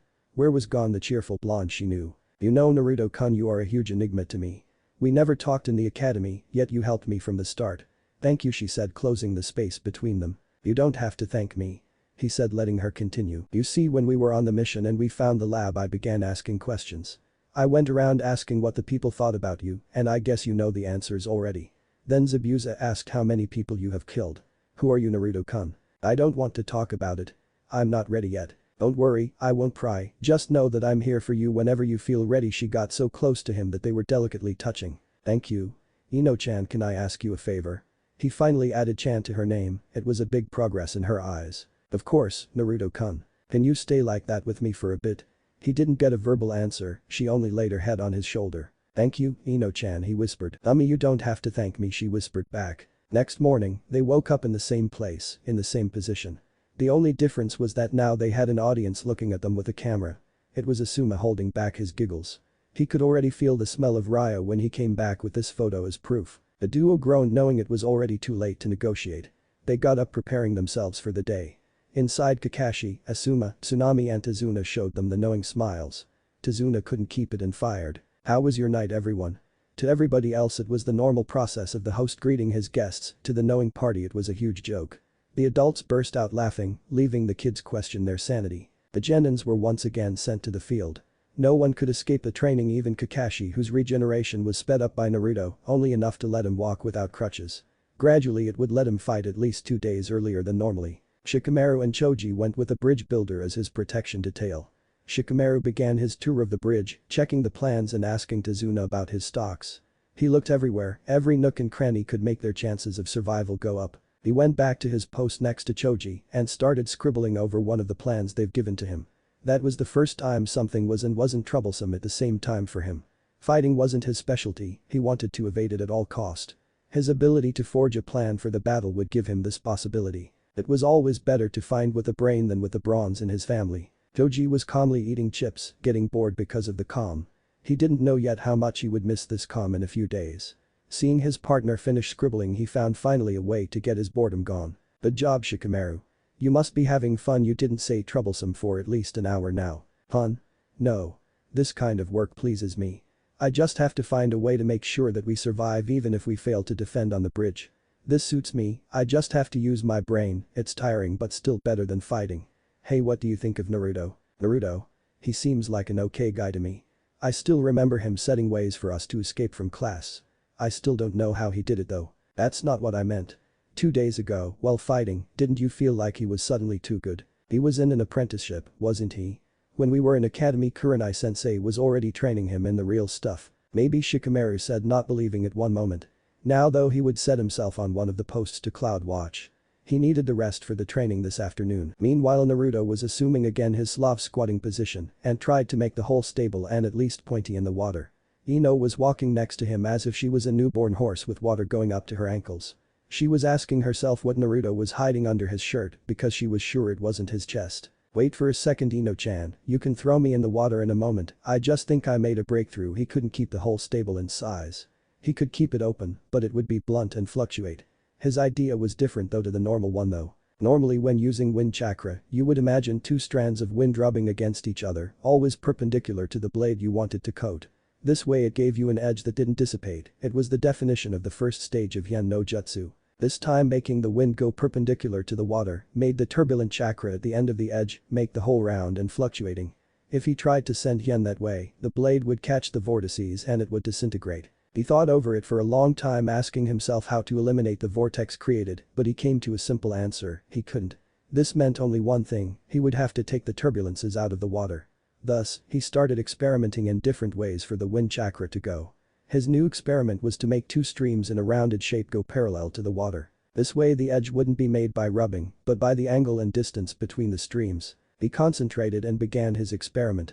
Slowly but surely, he pumped more and more chakra until the water was spread apart. It finally made an edge. An edge that resembled that of a 50-year-old axe, jagged and worn, but it was still an edge. He completely forgot about Ino behind and stopped the chakra. It was the moment to attack. Ino pushed him only a little since he was already crouched. It didn't have to be much to tilt him and fall into the water. Ino began laughing at him until he decided to take revenge by pulling her in with him. They started laughing together. On the shore, Asuma was laughing as well because the others would have to pay up. Time skipped 2 days. Naruto was talking with Asuma and Kakashi when his clone came back with an answer from Mizukage. They read it together and had to become poker-faced if they didn't want to start rolling on the floor. Zabuza had quite an ordeal out of it. Kakashi, I will go inform Zabuza and heal him. We are going to need all the help we can get. He made once again his clone to not arouse any more suspicion since he already was talking with Asuma and Kakashi a bit too often for some of the other genin tastes. Namely Ino and Shikamaru. He sprinted to the cave and knocked on the door. This time he wasn't going to enter as if he owned the place. There were ninja inside. Yo, Zabuza, Haku. I have some good news for you. Here, take the letter. He started reading. Your status as Nukenin is revoked as of now. You are to return after completing your first mission as a Jonin of Kiri, blah blah blah, PS. I'm waiting for you, Zabu-kun. Signed 5th Mizukage Mei Terumi. On the bottom there was an imprint of her lips with a heavy amount of pink lipstick. Mei-chan has become the 5th. Mei-chan? Asked a puzzled Haku. Long story short, we dated before the coup. I didn't know she led the rebellion. I still remember when we were kids, she was strong, but this is new. She's going to chew my ass so hard for not coming to see her. Zabuza started shivering. This was new as well, a hardened assassin was shivering. You have your news and since she accepted let's get you out of bed to get the rust out of your joints. Naruto ignited the yang in his hand. Zabuza was scared of what he would do, but the warm feeling of the flame healing him made him comfortable. Zabuza jumped out of the bed making all kind of moves he wasn't able in the bed. Hahaha, who would have thought that my ex-enemy would heal me now? Come on, let's go kill Gato. Sorry Zabuza, we can't for now. We need him alive to get all of his bank accounts and his slave trading routes. That's the second Anbu mission I have. Now go training, I will contact you next Friday to explain the plans, and Nara is making them. See you later. He walked away waving to the duo. Naruto went back to Kakashi and Asuma giving a short report and prepared for training. He was so much closer to developing the new technique that he was too giddy to not continue. He missed this rush since he started training with the clones that sped up the training. Later that evening Naruto was close to making the edge finer still that of an axe, but a sharpened one at least. That was a huge progress. Ino came to him finally standing normally on water. How's it going? Surprisingly good. You are finally walking on water, good job. He told her but she shook her head. It's not the time to self-congratulate, I have still a long way. I did it before the others because my chakra reserves are smaller. I need to train more. The drive this girl had was astounding, she took what Naruto said during his introduction to heart and became better 2 steps at the time. We are going home now, the dinner should be ready in about 20 minutes. I will stay longer, I want to perfect this step, it shouldn't take long now. She nodded and skipped on the water to Tazuna's house. Sensing no one nearby Naruto could finally do what he wanted, go full out. He pumped a great amount of chakra making the hole at least 25 meters long. This has let him see the shortcomings in the edge much easier since it gave him a zoom-like option. After the 6th try he fell into water. He took his hairband off slicking his hair to the back of his head with a hand. That should be enough for today. He got out and made his way to the house. Outside there was already a towel waiting for him. Drying himself he entered inside. Everybody even Sakura and Sasuke were around the table. Shikamaru seeing the blonde arrive took out the drafts for the bridge with his notes over it. Naruto, come here, I found something that may let us live if something happens. Tazuna said he has enough materials to build at least 50 more meters of the bridge. Now look here, the bridge is sturdy, this put a proud smile over Tazuna's face, then he lost it when Shikamaru continued, too sturdy for my likings. The pillars don't have any weak points, they would take a considerable amount of damage before collapsing. Tazuna, I will need to ask you to weaken the last 2 pillars for me. That way if anything happens, we can destroy the last 20 meters of the bridge, cutting the goons off. Everybody was nodding, this would give them an escape plan to regroup if needed and attack once again. Counted done son, we can rebuild the bridge, but we won't be able to do it if you guys get yourself killed, Tazuna said, counting in his head the best place to weaken the columns without it falling on itself. Tsunanari opened his big mouth to give another rant, why are you trying so hard? Why are you trying to be heroes? You're just going to die. Naruto directed his eyes at him and calmly said, we aren't heroes, brat. We are shinobi, we kill, we steal, we deceive for a living. The only difference between us and Gato is that we do it for a good cause. Shut up, you don't know Gato, what pain has he caused to everyone? You don't know pain, you live inside safe walls sheltered from every bad thing in your life. Soon the room became cold and heavy. Hey kid, I'm gonna show you something. Asuma-sensei, give me your lighter please. Inari wanted to run, but the cheerful yet cold voice of Naruto made him stay. Naruto lit the lighter and put it against his skin for a good 30 seconds. His hand was charred and he didn't even flinch. 30 seconds later there was nothing, no scar, no red skin. What do you see? He commanded him to answer, still having this cold voice and the deranging smile on his face. Nothing, he gulped, fearing for his life now. The guy before him was insane. Everyone else was looking at Naruto. Kakashi, Shikamaru and Asuma were already preparing jutsus to stop Naruto just in case. Naruto took the borders of his shirt and started lifting it up. Ino would be happy seeing that, but the situation wasn't letting her. Soon the ugly scar on his torso has showed, still as jagged as all those years ago. Ino looked at it, this was what he was hiding all this time. I got this scar when I was younger than you as birthday gift. What do you think would need to happen to give me this thing if the burn you have seen before healed, leaving nothing? I don't know. I'm a monster to my village, so on my 4th birthday some sicko decided to see if I was human inside. He opened me up with a broken bottle and looked inside for so long that I was losing my humanity out there. And this isn't the only thing, I was living on the streets and every day I was asking myself if today would be the last, to the point where I was contemplating suicide at 6. The people inside were shocked learning his life story. Ino was getting some of the answers she wanted for so long, she would have preferred if she never asked those questions. And you know what? I'm not the only one with fucked up past in here. Sasuke had his own clan killed in one night by his own brother. Can you imagine that? Seeing your grandfather kill your mother. Then there is Kakashi-sensei who was enrolled into the shinobi program at 6 to fight in the war. When you were playing with toys he was killing for his country. So, tell me if we don't know pain. He was left without an answer. Kakashi was thankful that he didn't mention his dad's suicide. Sasuke was feeling a bit for the blonde. Ino was on the verge of crying and Tazuna stopped drinking. Kakashi-sensei, I'm going out before you have to use those jutsus you prepared under the table. Bye.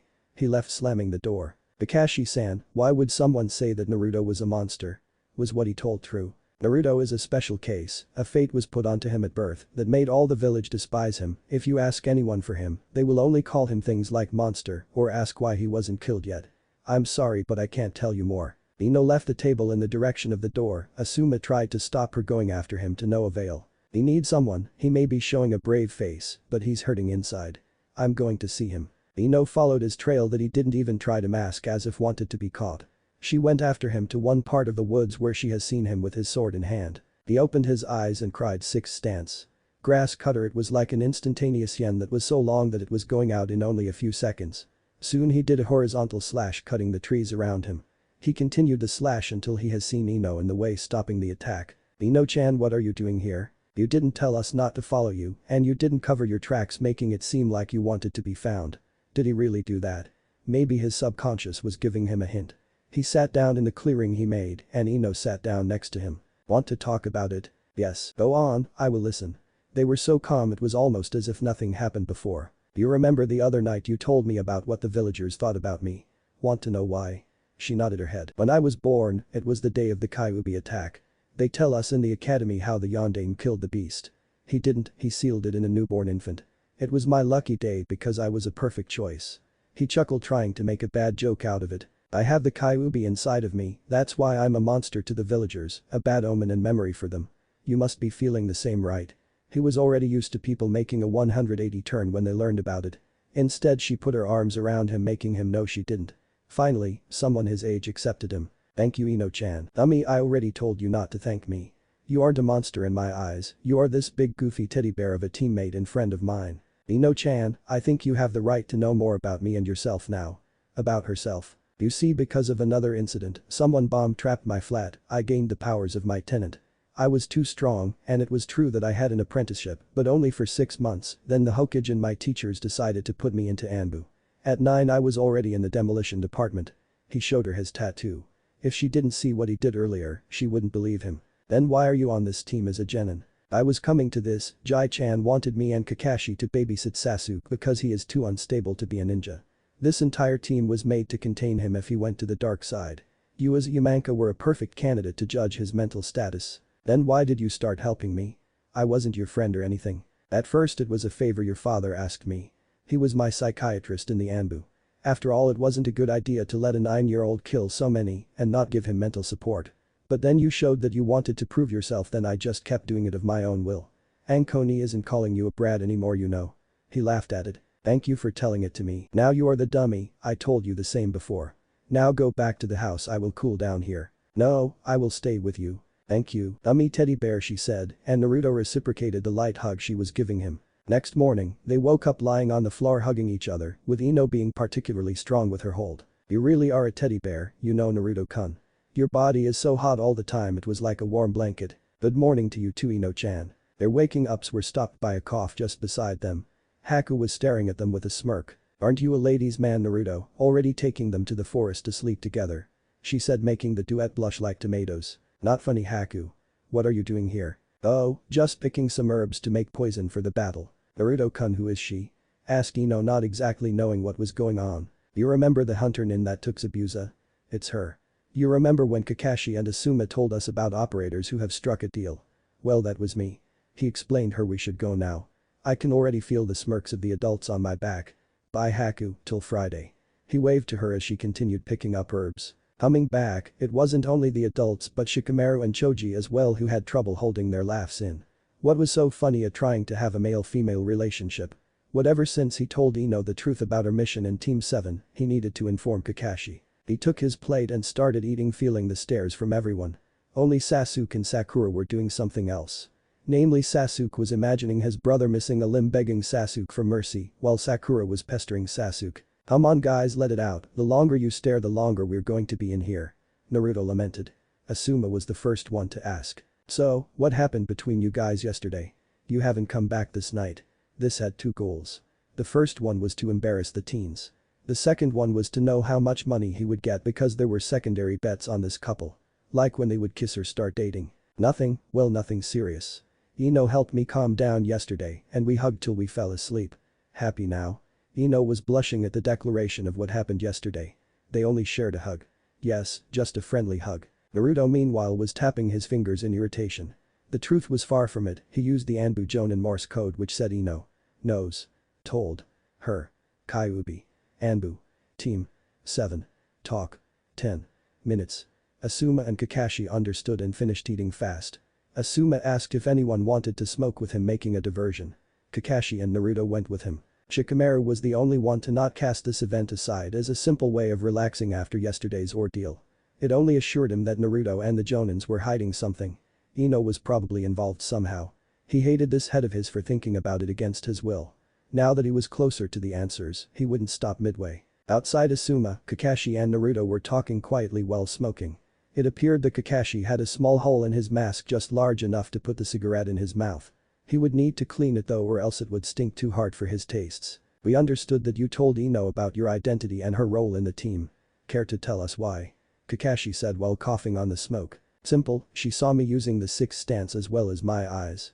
She has gotten strong enough to handle the truth about her role, the truth about 13 years ago was just a bonus. He answered, exhaling the smoke. He didn't know how people like doing it, it tasted like ash. If you trust her enough that won't be a problem, but since she knows, we need to train her harder, not like a normal genin, but as someone who can be useful in the least a seasoned Anbu. Said Kakashi. There is another problem. I think Shikamaru is getting a gist of what is truly happening. What should we do about him, said Asuma, tasting his premium smokes. Ah, the perks of being a high-rank shinobi.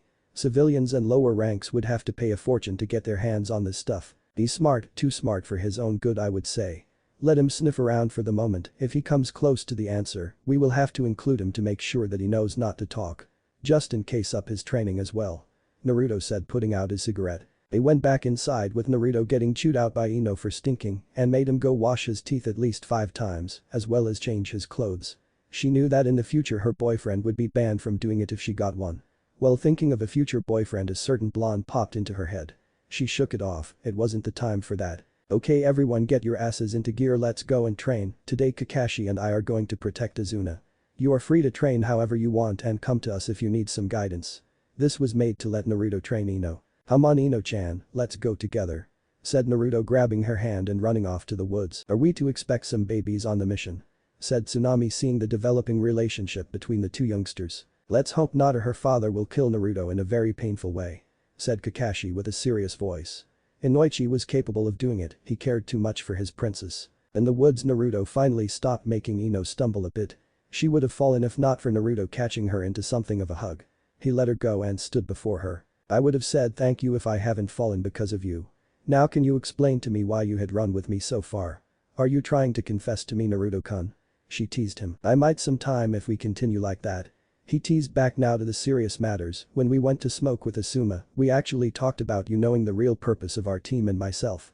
We decided to up your training to make sure that Sasuke won't be a problem for you if anything happens. He may be ahead, but he's strong for a genin. Ino nodded and prepared herself. She didn't know what kind of training she would get from her Anbu teammate. Time skip 1 week and half. The Friday has come at last. Shikamaru developed a good plan for the battle, and Naruto would give it to Zabuza, as well as make the fine details with him. The genin were trained into the ground for the battle that would ensue in less than 24 hours. Ino and Shikamaru were trained even harder until they were trained even under the ground. Naruto continued on trying to use the hien as a mid-range attack and somewhat succeeded. The problem was that he would have to make the speed of the streams perfect or it would turn and wobble in midair. He fought it by making one of the streams much faster. This way the blade of chakra turned in a predictable curved manner. He named it Subum. Ino was trained by Naruto with the help of his clones. She was fighting against them to get a feel for a fight while outnumbered. He gave her some scrolls for Iryu Jutsus. She wouldn't be with him all the time when she climbed in ranks. Her smaller reserves let her learn it quite fast, and the training with them has helped her grow her chakra resources. Speaking of their relationship, it has moved to a new level. Ino couldn't stand Sakura talking in her sleep, so every night she sneaked into Naruto's tent and slept hugging what she called her living teddy bear. Naruto woke up every time with her in his sleeping bag. Who would have thought that her grip would be so strong? Maybe he would have to lessen her strength training if he didn't want to finish like a toothpaste one morning. The real problem was that she was feeling a bit too comfortable with him and kept taking her Onisi pajamas to sleep with him. Hopefully nobody would talk about it to Kunoichi or Naruto wouldn't end well. Naruto right now was running once again to the cave of the Kiri Shinobis. He needed to talk to them before the battle. He knocked on the entrance to make sure they wouldn't attack them. Entering there, Zabuza was polishing his sword, a long tradition and ritual for him. "Naruto, at last you've come. I guess you have the plans for us." Naruto greeted them and took out the plans of the bridge. "The Nara and our team studied the structure of the bridge thoroughly and came up with some ways to let us fight and live in case something happens without me revealing myself. Now look, the battle will take place around here, 50 meters away from land. These pillars 25 meters away from land were weakened to make the bridge collapse with some simple tags if we are overrun. We could have put a few exploding tags here and here, but any more and we could make the bridge lose the integrity where it was weakened," Naruto explained. "Why don't we back 25 additional meters and put more tags where the columns are?" Zabuza asked, showing the place. "We thought about it, but there is the possibility that we are overrun and our plan to collapse the bridge would only close us with the thugs. Maybe we could use my ice to make a course to slow them down to make them come one by one," Haku added. "That would help us greatly, Haku. How many could you make there?" "Depends on the amount of water on the bridge. The ocean is too far down and it would take too much time to block them out." "Can you do it with blood?" Naruto asked. "Yes, I could." "How much could you produce?" "Let's check the math. They are supposed to be untrained and chaotic, so I guess they won't be further than 1 meter apart from each other. I have a technique that's around 3 meters wide. That should give us around 60 dead people. We can round it up to 300 liters. With the moisture in the atmosphere and the amount of blood, I should be able to make 10 columns if Zabuza-sama would use Kurigaku no Jutsu and make a thick mist, maybe around 30. "Great, I will ask Kakashi to make some earth walls with that. It should slow them down and turn the 10 versus 300 fight into a 10 versus 10 times 30 fight. We will count on you, Haku. Zabuza, I want you to go to Gato and precise the time of when you will attack. Asuma and Kakashi want to do it tomorrow at noon, so everybody sleeps well and gets ready. See you tomorrow, Naruto. I hope you will show me at least 15% tomorrow. In the chaos it shouldn't make a difference. Oh, trust me, we have a way to turn it into much more. Just don't blink tomorrow. See ya."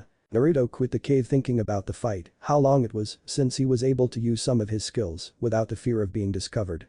Outside, someone was waiting for him.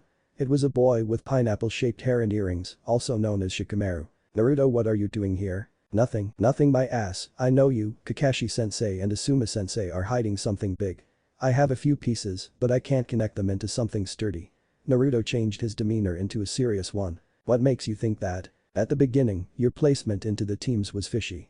You were in an apprenticeship and people aren't called back from it unless a big reason was made. Normally they would have just taken the people that failed the tests last year. Second, your team in itself. Ino was supposed to be with Choji and I to remake the Ino Shikacho team our ancestors made. Third, during our fight with Zabuza you became stronger for a fraction of a second, too strong. Last, you are too friendly with the senseis, you would disappear with them from time to time. I don't know what exactly you are hiding, but I know that Ino's involved and knows as well. If it wasn't serious, she would talk about it from the start. You really are Shikaku-san. That brain of yours is just too good. How do you know my father? We worked once or twice together, or more like he would give me missions. Wait, he only gives missions to Jonin and Anbu. Don't tell me you are some Anbu on a secret mission." Naruto only chuckled and revealed his tattoo. "Yes, I am, Kakashi-sensei is as well. We figured you would have figured it out sooner or later and made sure that if you know too much, we would tell you, so you know how to close your mouth. I'm listening then. You see, Sasuke wasn't supposed to be a ninja. Since the Uchiha massacre he has become too unstable to become something else than a genin. Add to that the council who pampered him, making his ego bigger than the Hokage monument, and you've got a huge risk. The Sandaime had to let him through under the pressure from the civilians who would have stopped their businesses with a shinobi, so he made Team 7.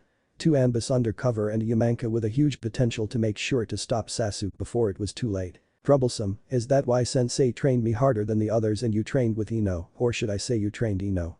In this case, how strong you really are. Exactly, we knew you two could become great assets before everyone else, that's why we needed you to become stronger. To answer this question, the simple answer is I could fight on my own, Kakashi or Asuma, but I'm not strong enough to beat them, the puberty hasn't finished for me, and until then I won't be in my prime. On the other side, I was on the demolition team in Anbu, so if anything bad happens I will abandon my mission and clear the thugs in less than a few seconds. Now come, we shouldn't leave the others for too long. Oh, and take it, I added a few things with Zabuza and his trainee to the plan. They both ran to their base of operations with Shikamaru checking the best way to slow down the attackers. With that they probably won't have to blast a bridge into pieces. The night has fallen, nobody trained today to make sure that they were ready for tomorrow. When everybody was asleep Naruto, Asuma, Ino and Shikamaru gathered in Kakashi's room. "It's tomorrow then," said Ino feeling nervous. Naruto took her hand to reassure her. "Don't worry Ino-chan, I will protect you no matter what. Even better Kakashi found a way to make our odds at winning without me dropping the cover higher." Everybody in the room was looking at them waiting for the moment they would get together finally. "What is he talking about Kakashi-sensei?" asked Shikamaru. "I will use a genjutsu that will make the others see Asuma, Zabuza and I killing the thugs. Meanwhile Naruto will let loose for a few seconds to make the fight more even." "Shikamaru, Ino we don't expect you to rush in, you aren't exactly frontliners, but your abilities will let you protect the client when some of them bypass us. Ino you learned a few medical jutsus, we will fall onto you if any of us get hurt. Shikamaru I believe you are good enough to coordinate the other genins, I know that Choji believes in you as well," Asuma said. The atmosphere was getting lighter and lighter. Who would have thought the Jonins were so fun to be around? After the meeting everybody went back to beds. Ino went to the toilet since everybody knew she would sleep with Naruto. Shikamaru took Naruto's side. "Promise me, you are going to protect her. Our families are close to the point where Choji, Ino and I are like siblings. Don't worry about it, I won't let anyone harm her." Shikamaru smiled and went back to his room. Naruto waited for Ino and they went to bed together. For the first time he hugged her first. "Don't worry about tomorrow, if anything happens, I will save you and everyone else, even if that means showing my true identity. It would probably destroy the team and make me go back to normal roster as a Jonin. If that happens how about an apprenticeship?" he asked jokingly. "I would love to Naruto-sensei," she answered teasing him. She hugged him back and both drifted away. Next morning Naruto woke up with Ino laying on him. How did it happen? He had to admit though that she looked cute with her hair loose and her penguin honesty. He decided to let her sleep at least 15 more minutes until he woke her up by petting her head. He was asking himself if he was developing stronger feelings for her than simple friendship. She opened her eyes, fluttering her eyelids, adding to her cute appeal. He was sure that in the future, she would be a real beauty. Naruto blushed at the thought but controlled himself. "Good morning sleepyhead. We should get up and prepare for what will happen." She nodded and steeled her nerves. Naruto was with her and she was sure nothing would happen to her. They entered their house with everyone getting their gear on. Shikamaru was counting the tags he had, Sasuke, Asuma and Kakashi were sharpening their weapons, Choji was making sure that his belts with kunes on top were properly attached, and Sakura was why the fuck she was putting makeup on. Naruto and Ino soon joined the group and did their own preparations, with Naruto polishing his sword and Ino making sure her medkit was full. They looked menacing to the point where Tsunami didn't dare to enter and say hello, with Inari hiding behind her skirt. "You don't need to worry Tsunami-san, we are just making sure that our gear is ready. We won't bite," said Kakashi with an eye smile. Everybody did the same offering her a smile soon to enter their battle mode once again. "Everyone ready? Then move out. Naruto left some clones behind in case Gato wants to take hostages," Kakashi said. Soon they entered the bridge seeing that Zabuza and Haku were already here. Sasuke wanted to attack them nonetheless, but he was caught by his oversized collar, thanks to Asuma. They neared each other until Zabuza said the kids from the last time have a better aura around them. We prepared them for that physically and mentally as much as we could." Kakashi then took him aside to mention how they were going to let Naruto go full power. Zabuza turned his head and mouthed to Naruto, "I will be watching," to which Naruto smirked. Speaking of him he was tightly holding Ino's hand to keep her nerves levels down. "Just remember what we talked about yesterday." 50 minutes later Gato came with his goons planning on finishing whoever was still alive. To his shock nobody was fighting and they were watching him. "Zabuza what is the meaning of this, why aren't you killing the bridge builder?" "I should be the one asking that, you fat midget. You are the one bringing this army of yours to double-cross me." Zabuza took off his headband and replaced with a new one delivered in the scroll, with Mei's orders showing he wasn't a mercenary anymore. "Doesn't matter, you aren't strong enough to fight them all, men kill them." The army went onto the bridge.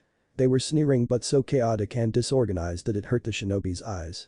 Kakashi started casting a jutsu in a way that everyone thought it would be a huge technique. In reality it was the genjutsu they talked about before. Naruto ran at the thugs grabbing Zabuza's sword by pumping yang into his arms and core. He charged a hien into the huge chunk of metal and shot the Tsubame to the side.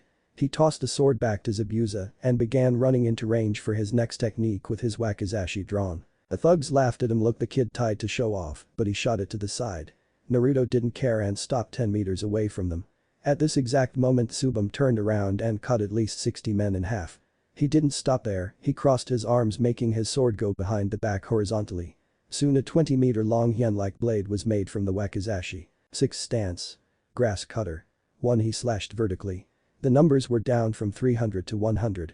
He jumped back to his peers. Kakashi, Asuma and Zabuza had to wake from their shock and take the same positions they had in the Genjutsu. Getting there, Kakashi stopped the Genjutsu. They could have let Naruto clear everything, but the genin had to earn this experience. Ino and Shikamaru were astounded. Is it really my teddy bear?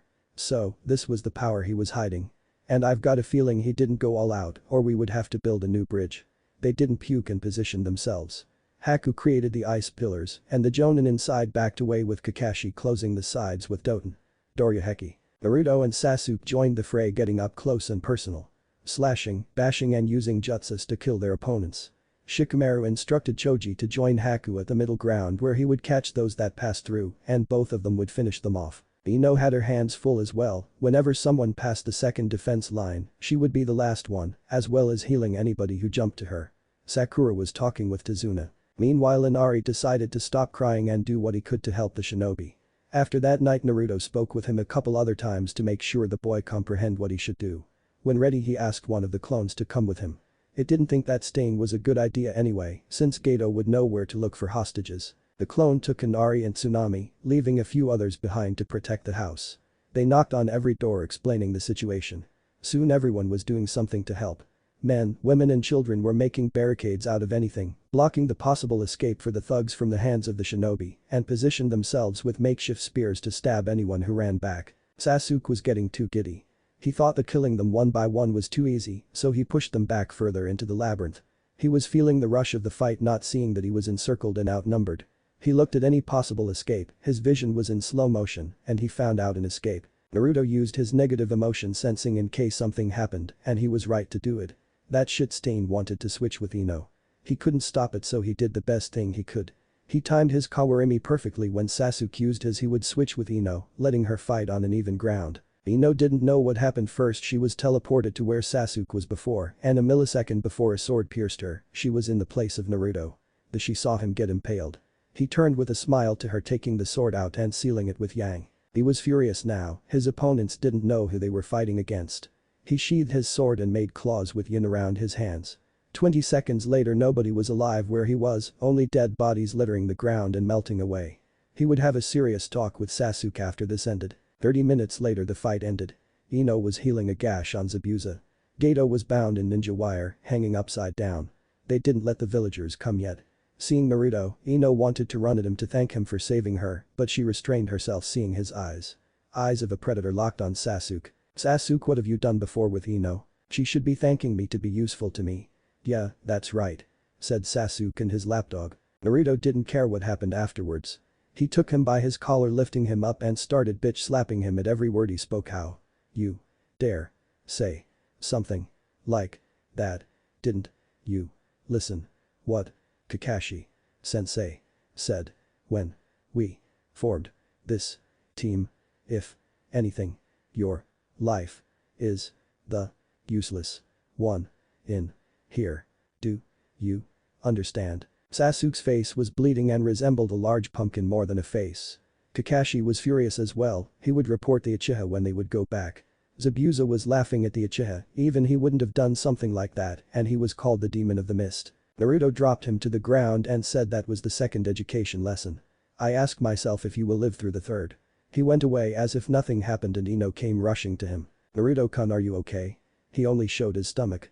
I should have been stronger. He stopped her there. This wasn't your fault, Ino. You are strong, stronger than Sasuke probably right now, who fights for wrong ideals.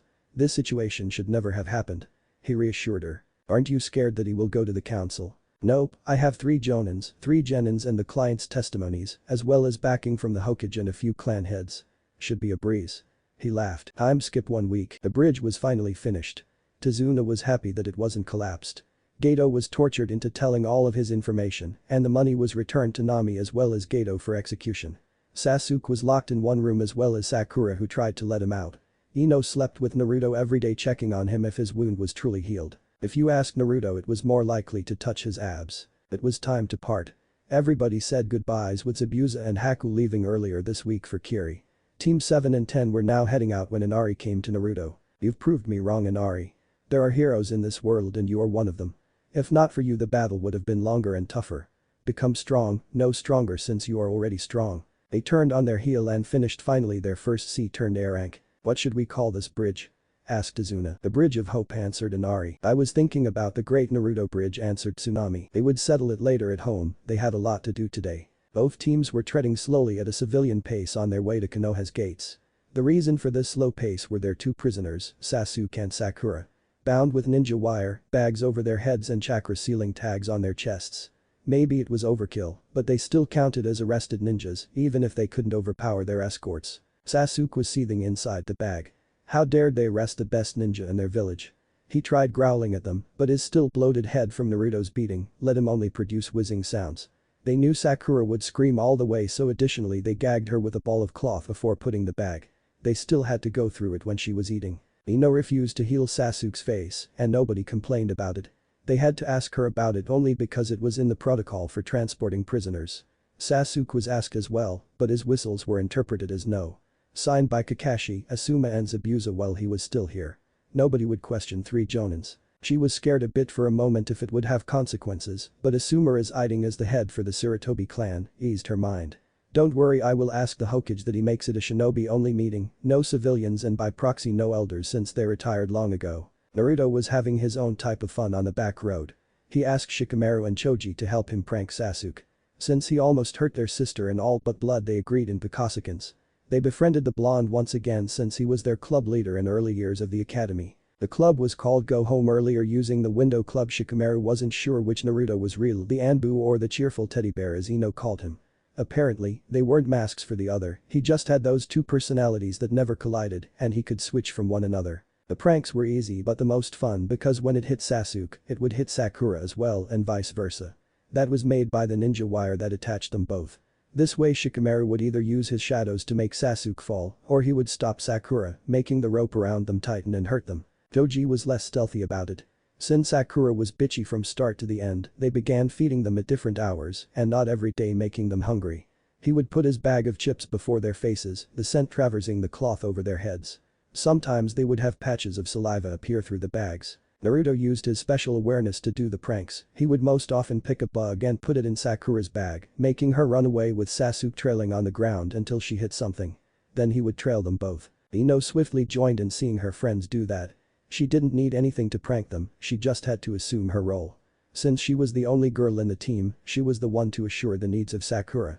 She would make her pee and poop in poisonous plants, still remembering her trying to jump out of the nettles being only forced back in by the rope. It was a fun week and a half since the battle on the bridge that was coming to an end when they have seen the gates from far away.